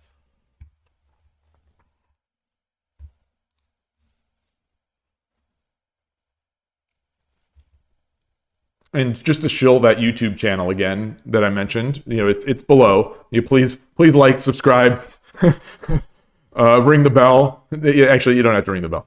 I have some shorts, some short videos, the YouTube shorts of that Cupertino Cherry Blossom Festival. I have just some where I'm just sort of panning that scene. So if you're interested in those, what those types of events look like, feel free to take a look. I think there are 3 or 4 videos from that weekend. Short videos.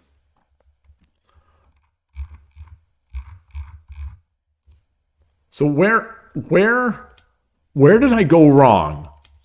Where did I go wrong?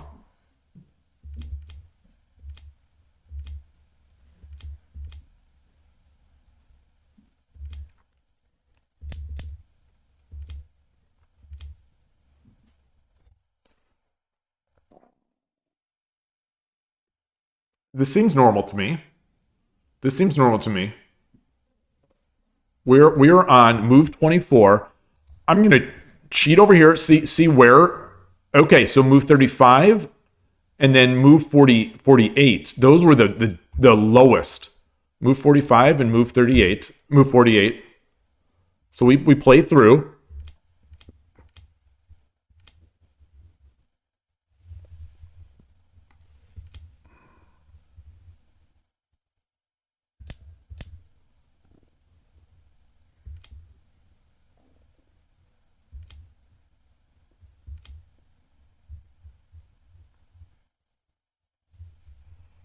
So this was bad?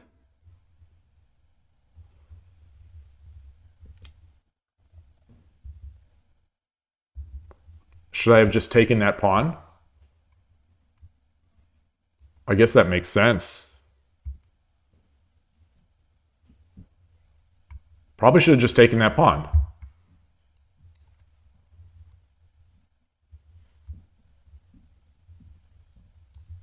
Then if he drops a pawn, I take, he takes.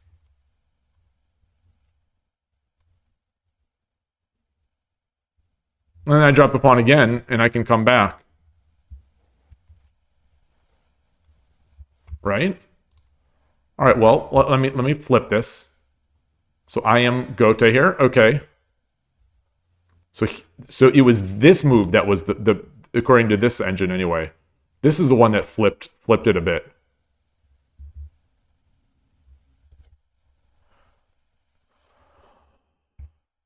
Silver 6-6, pawn 2-4.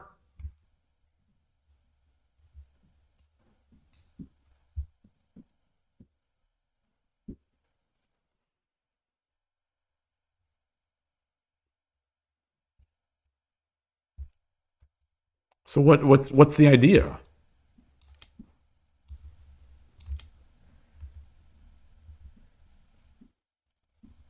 Oh, I like that. I like that.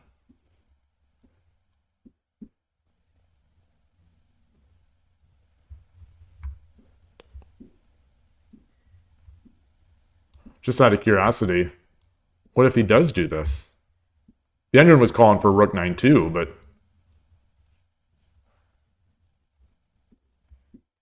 I have no pawn in this file. Is it going to be this? Or is it just a direct silver going in? Engine says pawn drop 7-4. Okay. Or silver takes 5-4. Or pawn 2-4. Naturally starting to make attack over there. Okay. All right. That's fine. So we continued. This was a real mistake.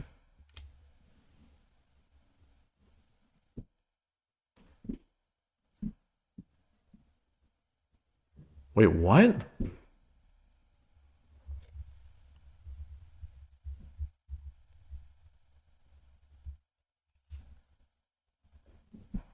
Knight 7-3 and pawn drop 8-6. What's the tactic?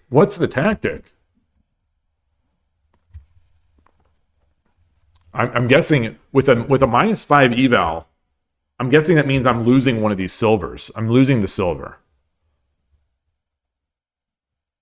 How am I going to lose the silver? Drops the pawn. I take. I drop.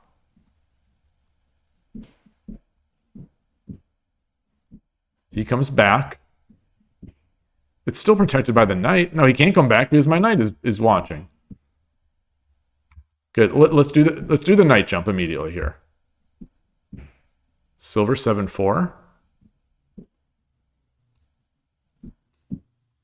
Or silver takes 5-4. I would have done this, so I'm gonna do this. Pawn drop 8-6. Pawn takes. Rook takes. Pawn drop. Rook takes 7-6. There's no bishop here. Pawn 5-5. What? Oh, no. No, it's wrong. Pawn 5. Pawn drop 5. Oh.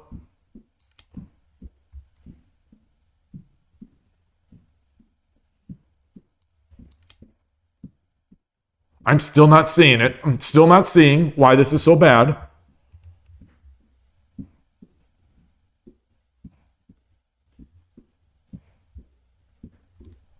Okay, I'm following the moves. Pawn 5-4. I go silver 3-6.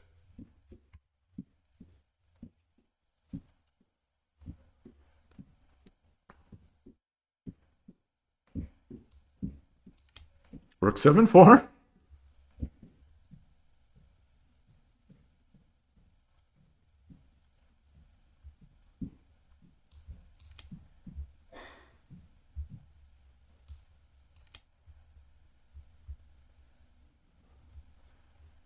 Oh, okay. Okay.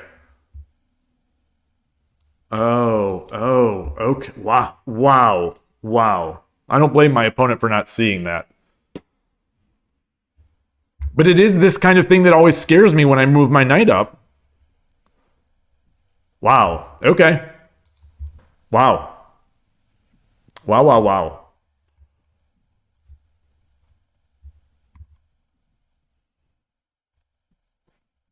How do I make use of that in the future? Interesting. Very interesting. Gosh.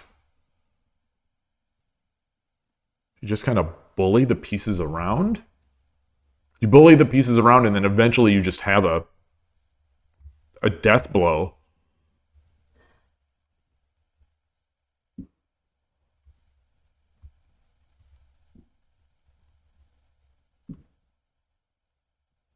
To me, this feels even worse than minus 7.7. To me.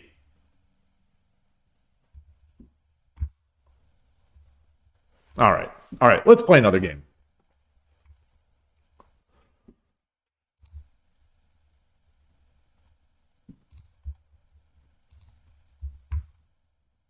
And change the scene. Actually, before I do that, before I do that, I am going to take a quick break, refill some of my water.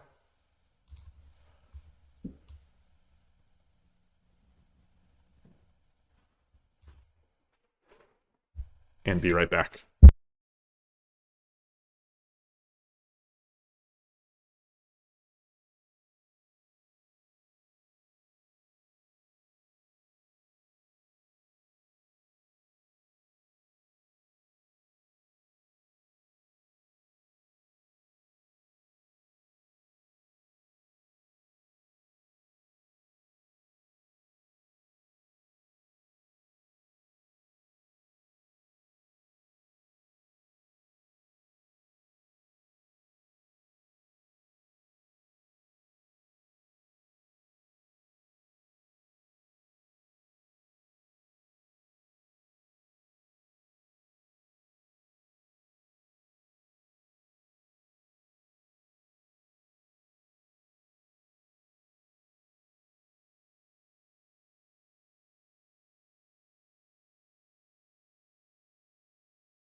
All right, back. Sorry about that.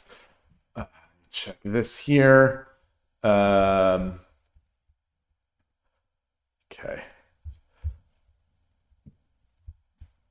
Back.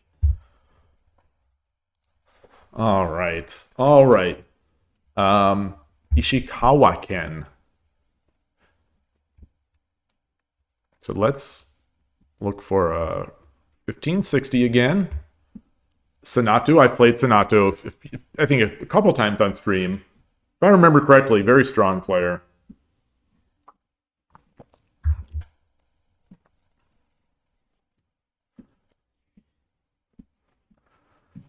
Cold, cold, cold.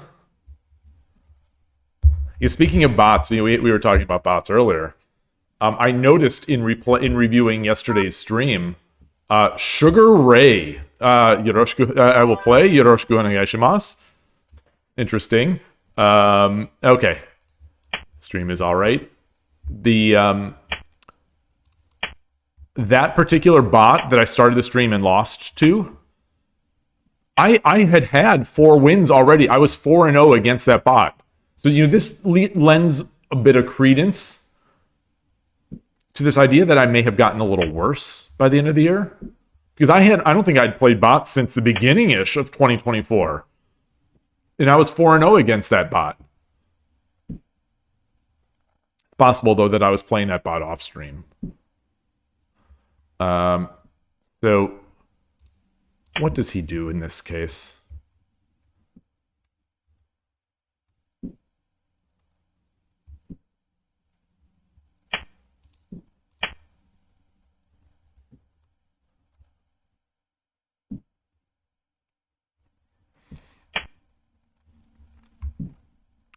I'm going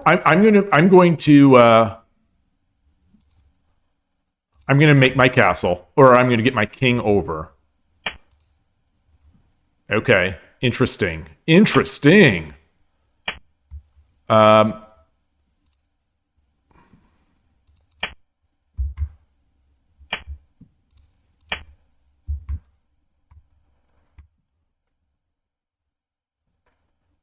So, what is the opponent going to do here? The silver is now trapped a bit in defense.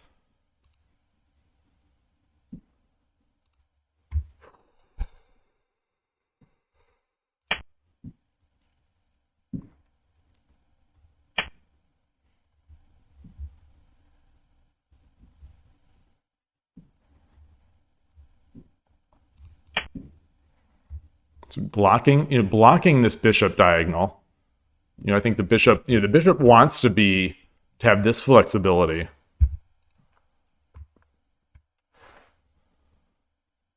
There's only this silver is not enough to defend this square.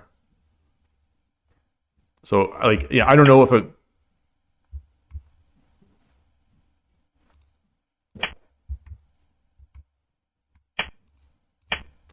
the rook really doesn't help defend that.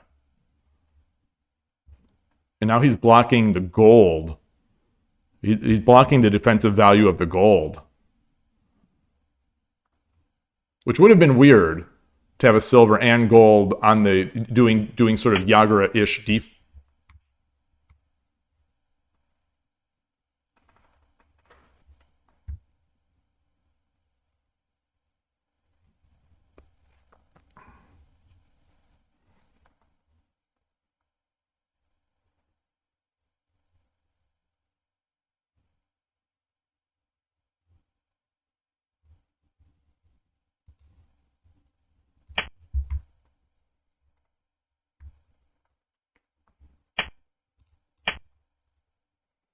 So now there's no defense of that square.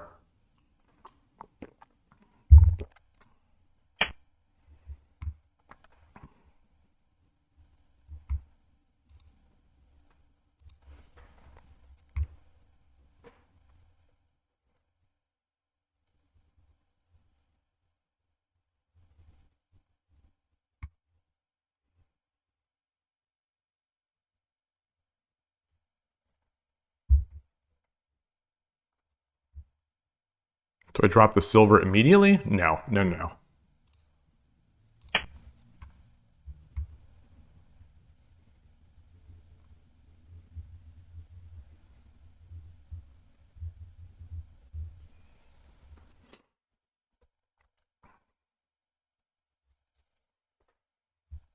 Already sharp, already very sharp.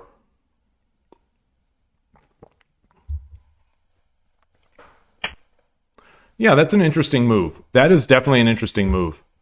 Um,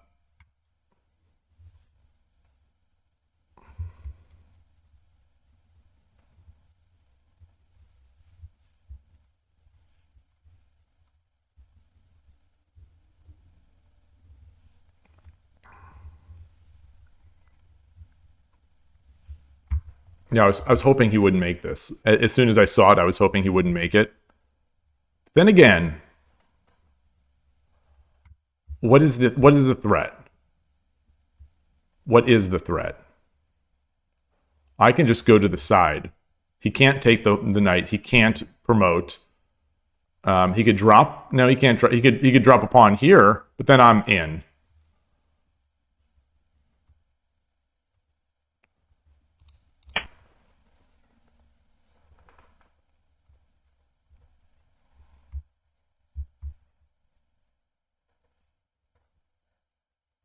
If he takes this pawn, then I drop the then I okay.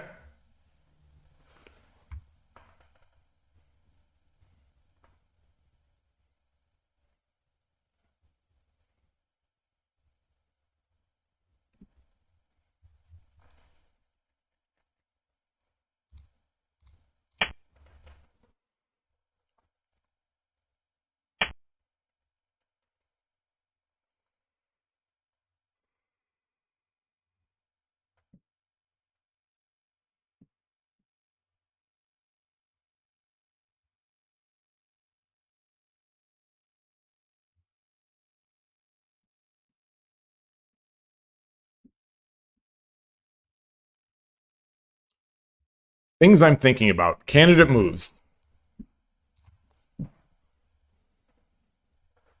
Pawn 2-4.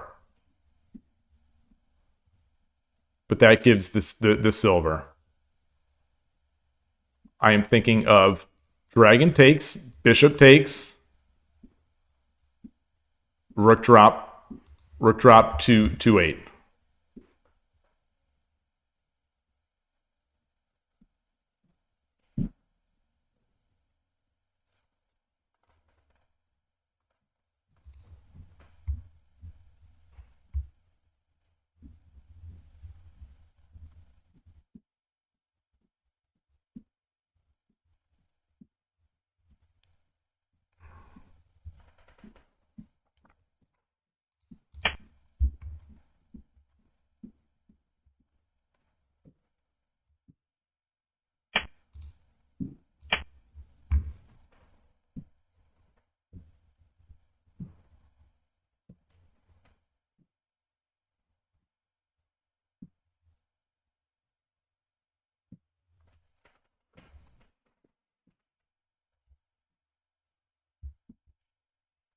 So if he tries to drop a rook on my head, I think I still take. And then I drop it here on 2-5.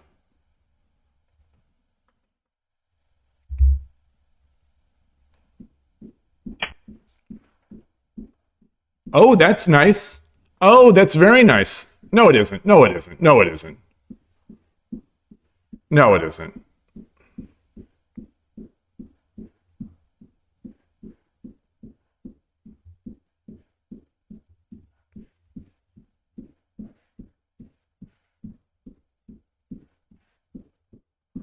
I have 3 pawns, so I could do pawn, pawn, pawn,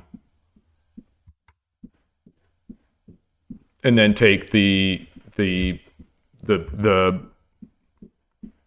silver. But I could also drop the silver on 2-3.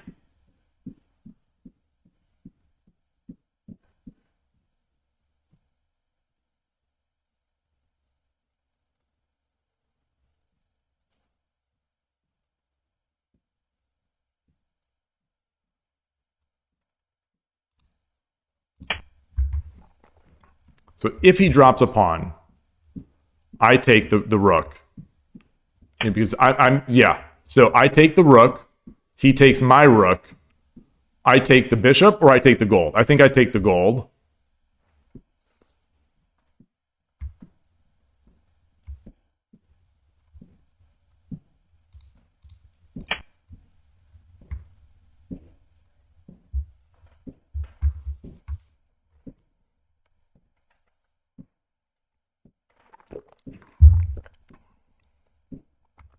I think I take the gold.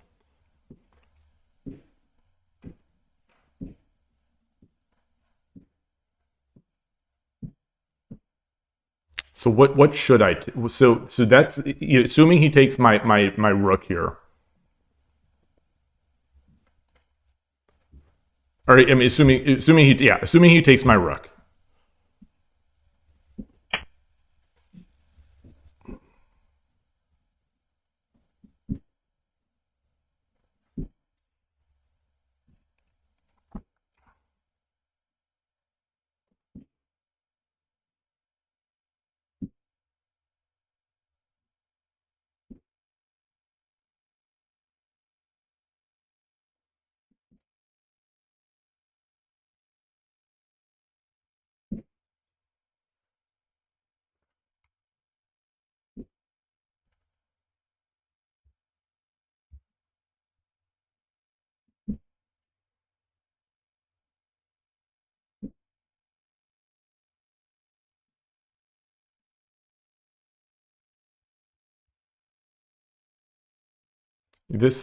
Taking the gold brings me.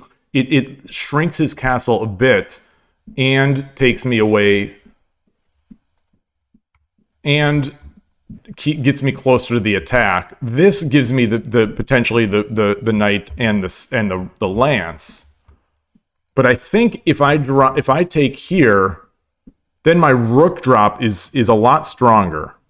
My rook drop on 3-2 is a lot stronger.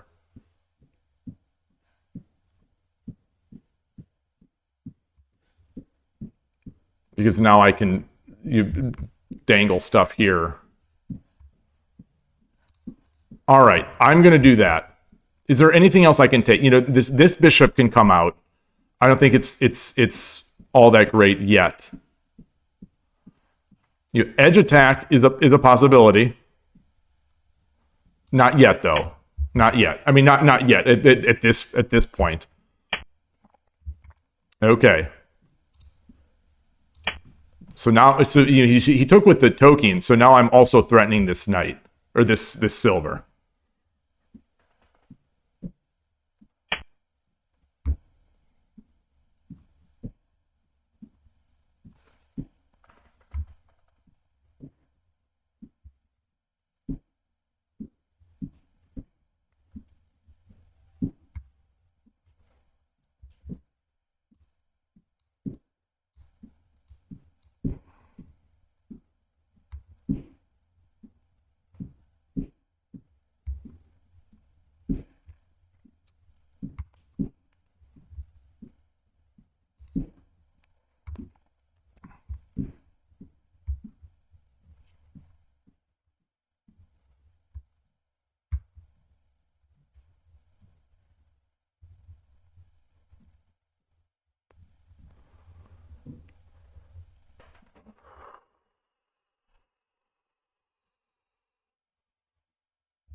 What if I drop no?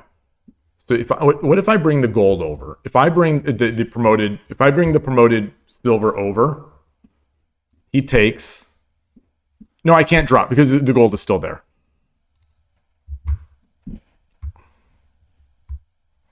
All right, I'm going to threaten the rook. I'm going to threaten the rook.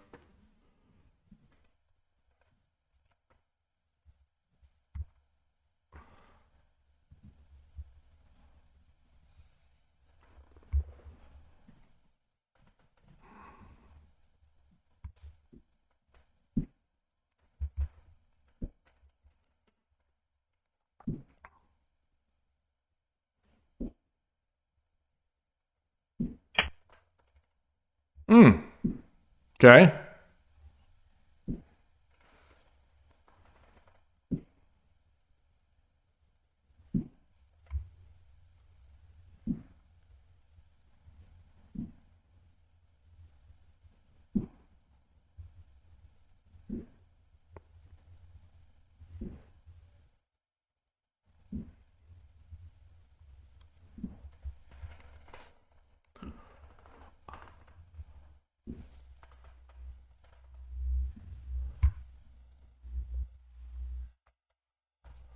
If I drop the gold, he comes back down.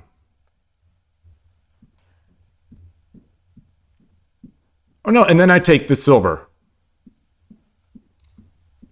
Is that worth it? Is that worth it? Gold drop. What can he do? He can go up and threaten my rook. And then I promote.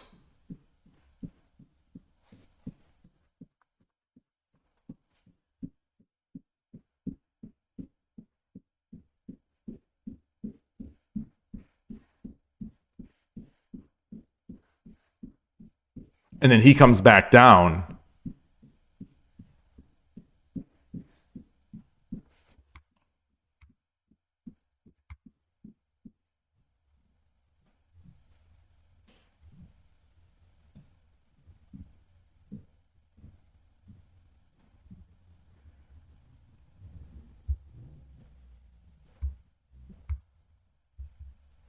I like that. I like that. I like that.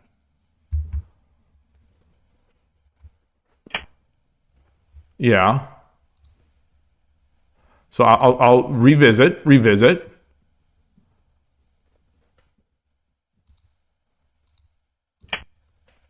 Didn't revisit for long. I guess he could save the silver.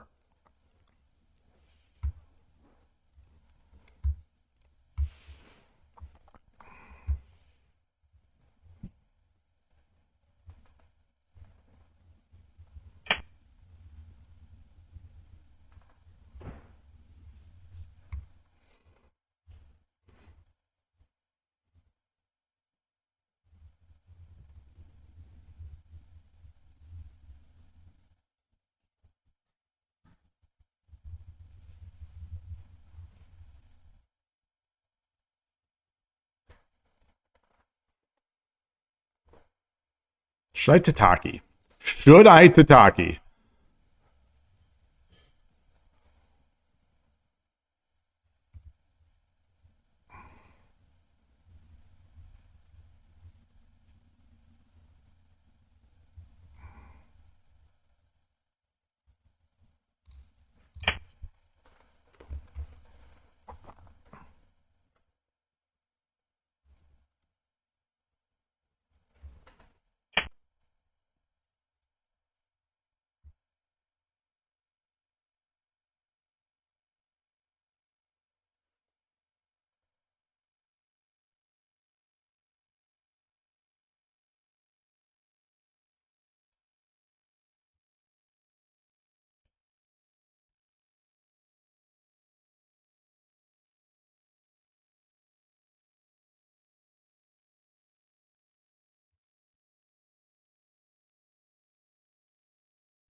I can get my knight in.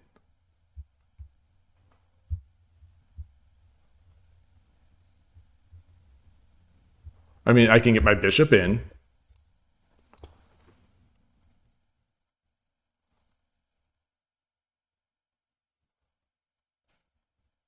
But then he drops a pawn.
So long story short, this was a bad gold drop.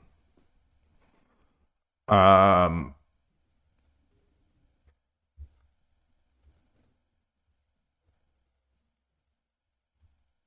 all right, all right, all right, all right.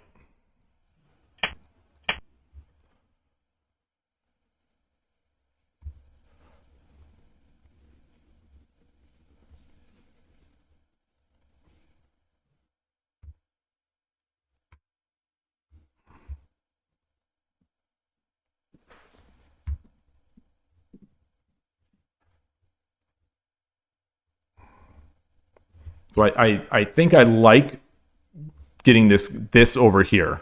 So I'm going to drop the silver as soon as I can. Silver, and then I take.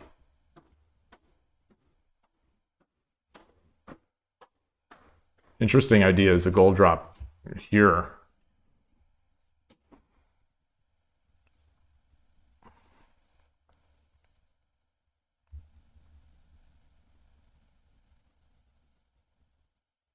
So I think there's also a pawn. Pawn drop is I think scary for the opponent. I think we both have some scary stuff.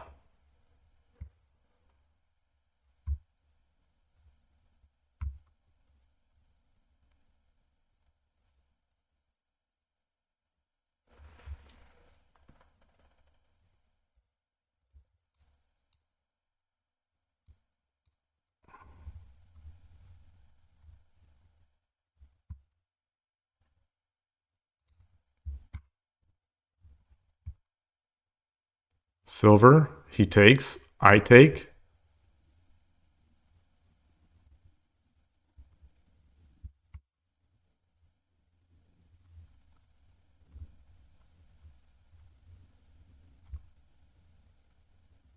They're getting into Byoyomi, I think. Yeah. これより一手、60秒の秒読みに入ります。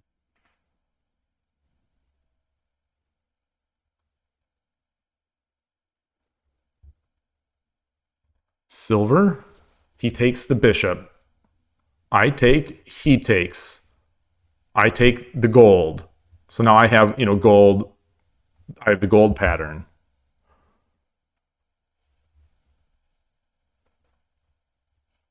And I can also do this. 30秒。But if he comes back here, then I bring my gold up. All right, all right.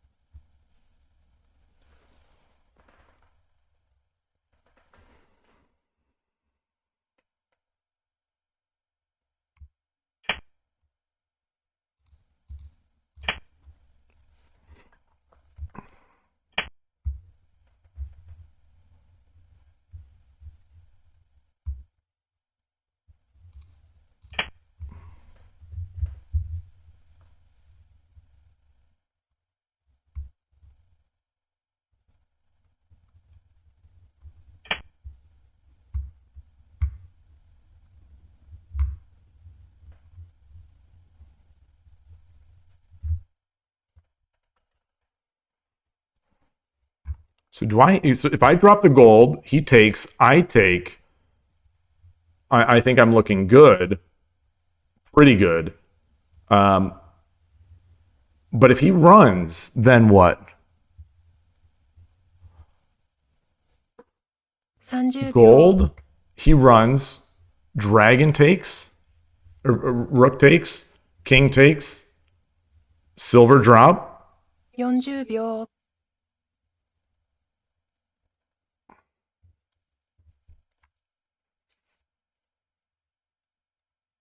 50秒。1、2、3、4、5、6。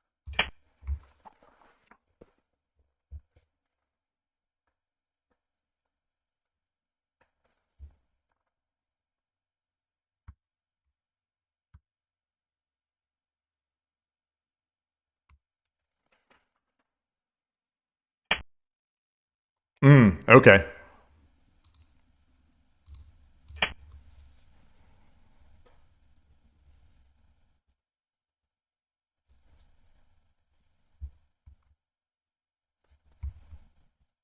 So I'm not worried. I'm not worried right now about a lot of this.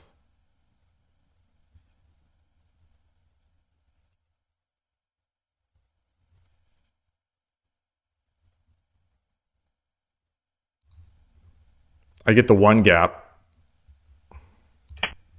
I get the one. If he runs, I get the one gap.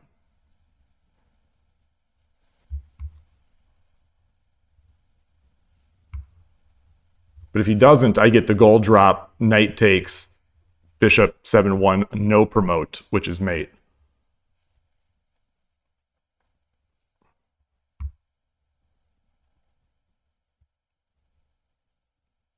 I think this is mate. I think this is mate now.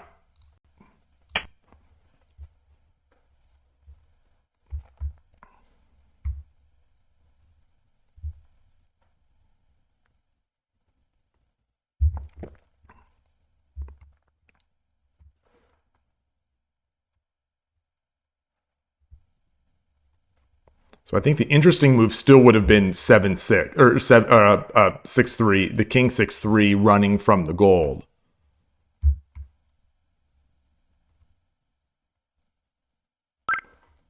Arigatou gozaimashita. All right. All right. He's starting to see the matrix. I don't know. Greetings, Shogi. Great to see you. The less fun line from the opponent. Do you mean silver runs? The silver 6 or the king 6-3?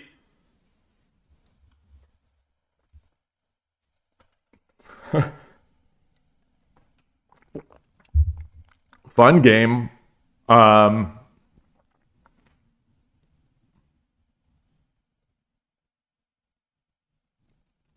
It'll be interesting to see if we get a major spike down. I mean, this is a pretty big dip. Okay. Okay. Wow. We do not see many of these games on this channel. Where there's no red. There's no red.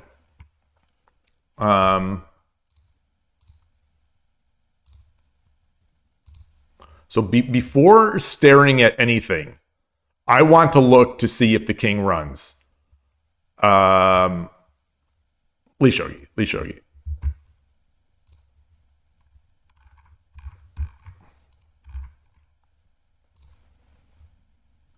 What did I just do? What did I just do? Add new chapter?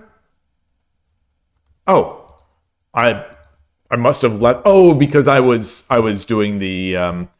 It remembers. It nicely remembers what you last used, and I was doing the storming the Mino Castle stuff. So at the end, sometimes it just doesn't want to. It does not want to accept my keybinds. Okay. I mean, not keybinds. It won't, like, the arrow keys on the Shogi, just sometimes stop working. So I'm going to put this just so I can visualize a little better. Because I sort of have a little trouble visualizing with the Shogi Dad CZ.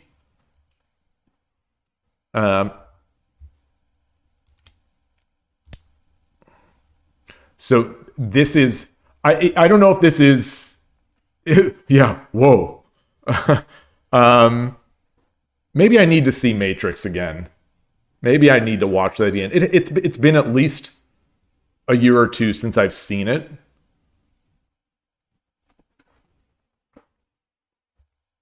That was, for any of you who saw the movie when it was new in the theaters, what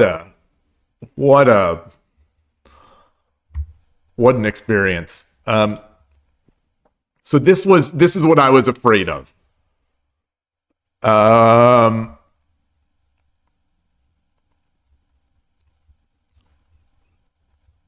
was thinking, I'm not going to make the moves. I'm not going to like push the moves in my mental stack here. I'm going to try to visualize this. So there were a couple options that I was thinking about. So the less exciting one, I'll think here. Silver runs takes.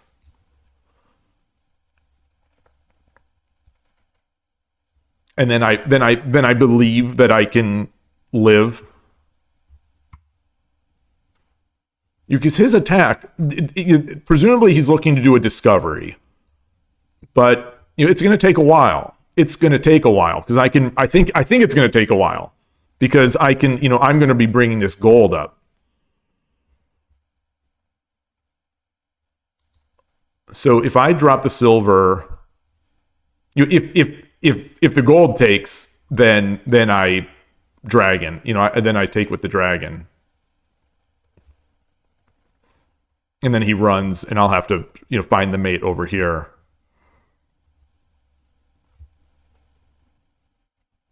Gosh, I'm shivering. But there's also the idea of taking.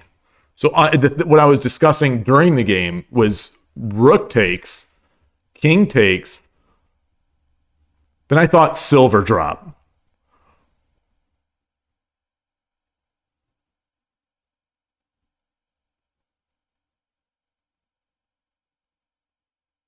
If I drop the silver, I drop the silver, and he goes over here. No, I don't have the gold drop because the bishop gets it.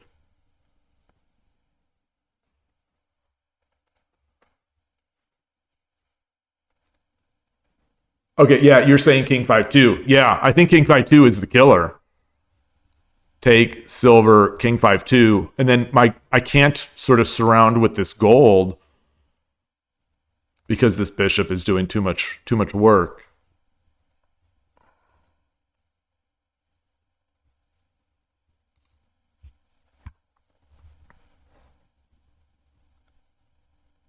So if I took and then he goes back,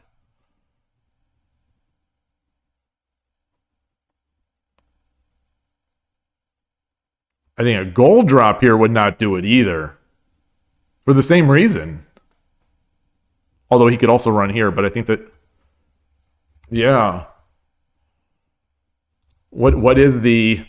I just flipped the engine. I just flipped it. All right. All right. So it does like silver drop 7-2. It does not. This is not in the top 5 moves. This switches it to an even game. This switches it to an even game. Even game.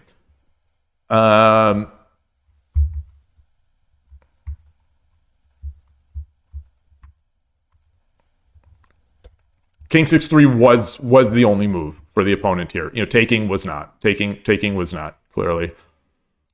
So silver drop 7-2. The second best move, which is still nice, is promoting. It's interesting to me that's the I no longer have. I was going to say that the Tataki is not good, but no, it's not because there's nothing protecting this pawn anymore. That said, what are we doing here?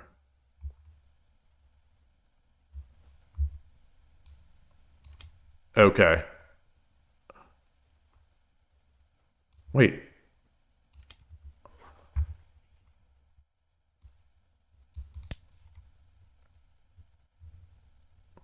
Okay, it's mate. It's mate for me at some point. It's too surrounded.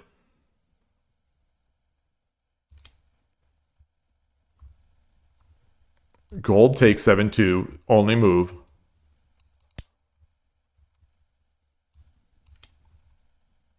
Wow.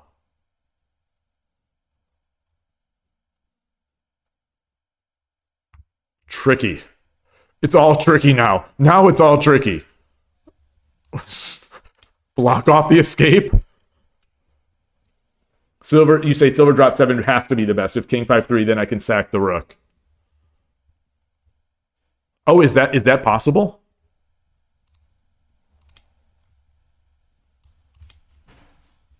Oh, sure, because now I'll have a gold. Yes, yeah. Yeah, yeah, yeah. And the only move is 4-3. And we're doing shenanigans.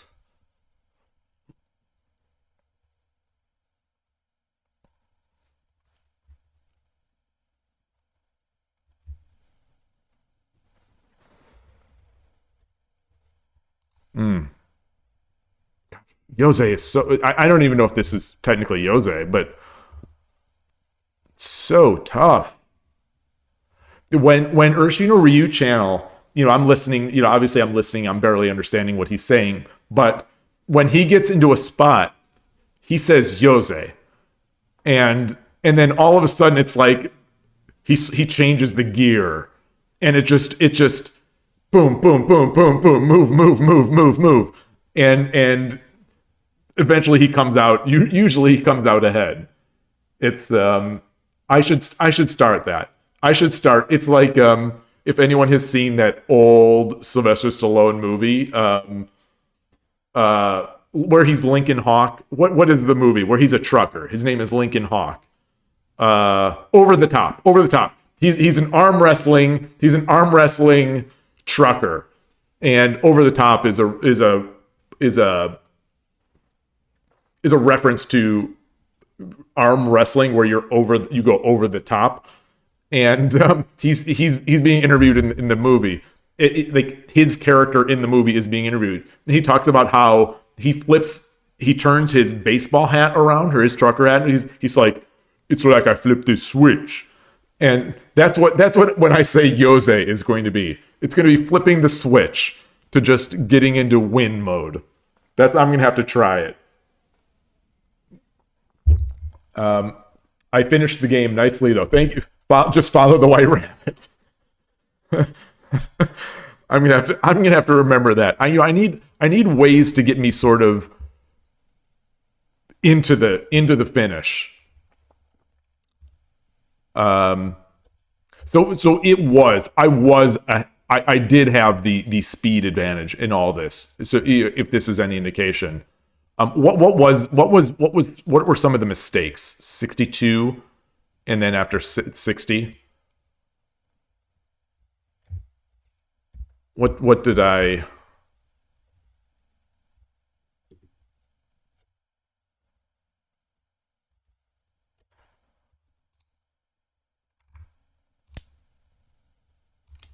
So the rook drop, it didn't like this rook drop as much. Pawn drop 3-4. I was planning that for later. Okay, rook drop 3-2 was the second best move. It's just significantly worse than pawn drop 3-4. So I'll take that. I'll take the second best move.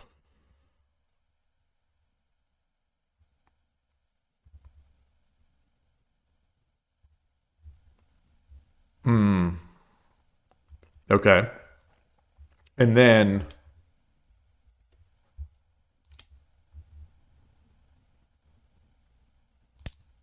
okay, this was the other mistake, the other big mistake. Gold 3-6. Really? I considered it.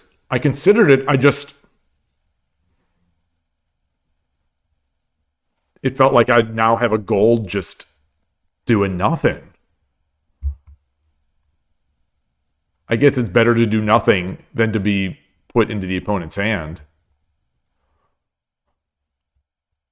Second best move is pawn promote. Third is gold takes 2-7, which seemed to me to be terrible.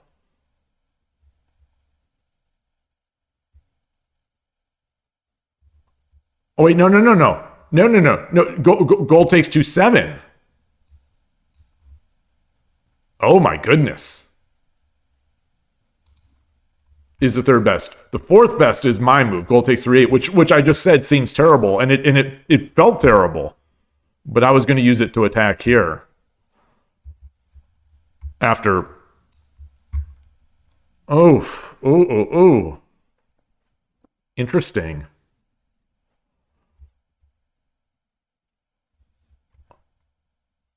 Wow.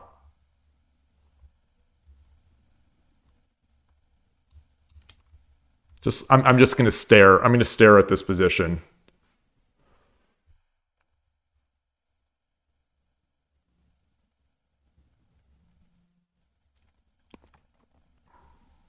I guess, yeah. I mean, now that I'm looking, it's hard to take out the fact that you know now that this is the best move, but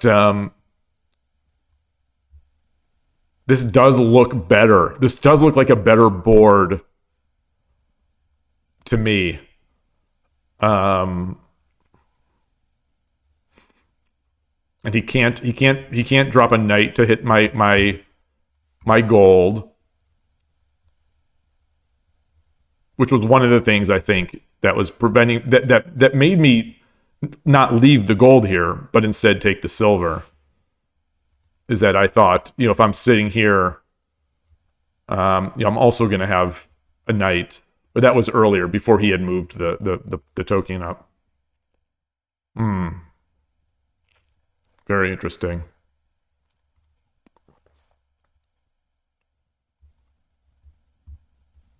The engine is still running, and it's the opponent's move. Number one move, pawn 9-5. The edge attack is just, or I don't even know if it's an edge attack, but just the edge is always, it's just always there. You've got to run. Have a great weekend to you as well. Thank you so much for stopping by. Great to see you as always. Enjoy your weekend. Maybe see you later or see you next week. And good luck in your shogi. Okay. Yeah, it's I think I like doing this when I review games over the board. I like to do this where if I've been given a good line, so I'll have my board, I'll have the kifu in Lee Shogi, with the potentially after I've turned on the engine, after I've thought through the ideas, I'll flip the engine to get the truth, and so I'll make the move and I'll just sort of stare and try to absorb it, and in some way you'll move it there and then move it back and then move it. I'll do this, and then I'll move it back, and then this, and then move it back. And just to kind of visualize, try to work on that visualization somehow, to be like, how do I visualize this in the future? How do I visualize these choices? All right. Well, it just crossed noon here in northern, sunny Northern California, and it is it's the last weekend for my daughter before she's got to go back to school. And so we're going to be doing something today. And, that's partly why I started so early. But so we're going to be doing that. And then tomorrow morning, I've got the club. So I don't know when the next stream will be, at the latest, I'm sure, Monday, but potentially again tomorrow. And, there's always the chance of a nighttime Saturday stream, depending on what we're doing. But I am going to head out for now. Thank you to all the new viewers for stopping in. That was a really, really, really fun chat that we had discussing those things. And thank you for the follows as well. It's a pleasure to meet new people and to see that there's enthusiasm and growth in the shogi world, out here, especially in the West. So thank you for that, and hope to see you again soon. And again, there is a YouTube channel if you do want to go back and see some of the old videos, and I have some minor YouTube shorts, like I said, that have the events I've been to and whatnot. So that's it. I'll close it up for the day, and thanks again. Take care, everybody. Bye.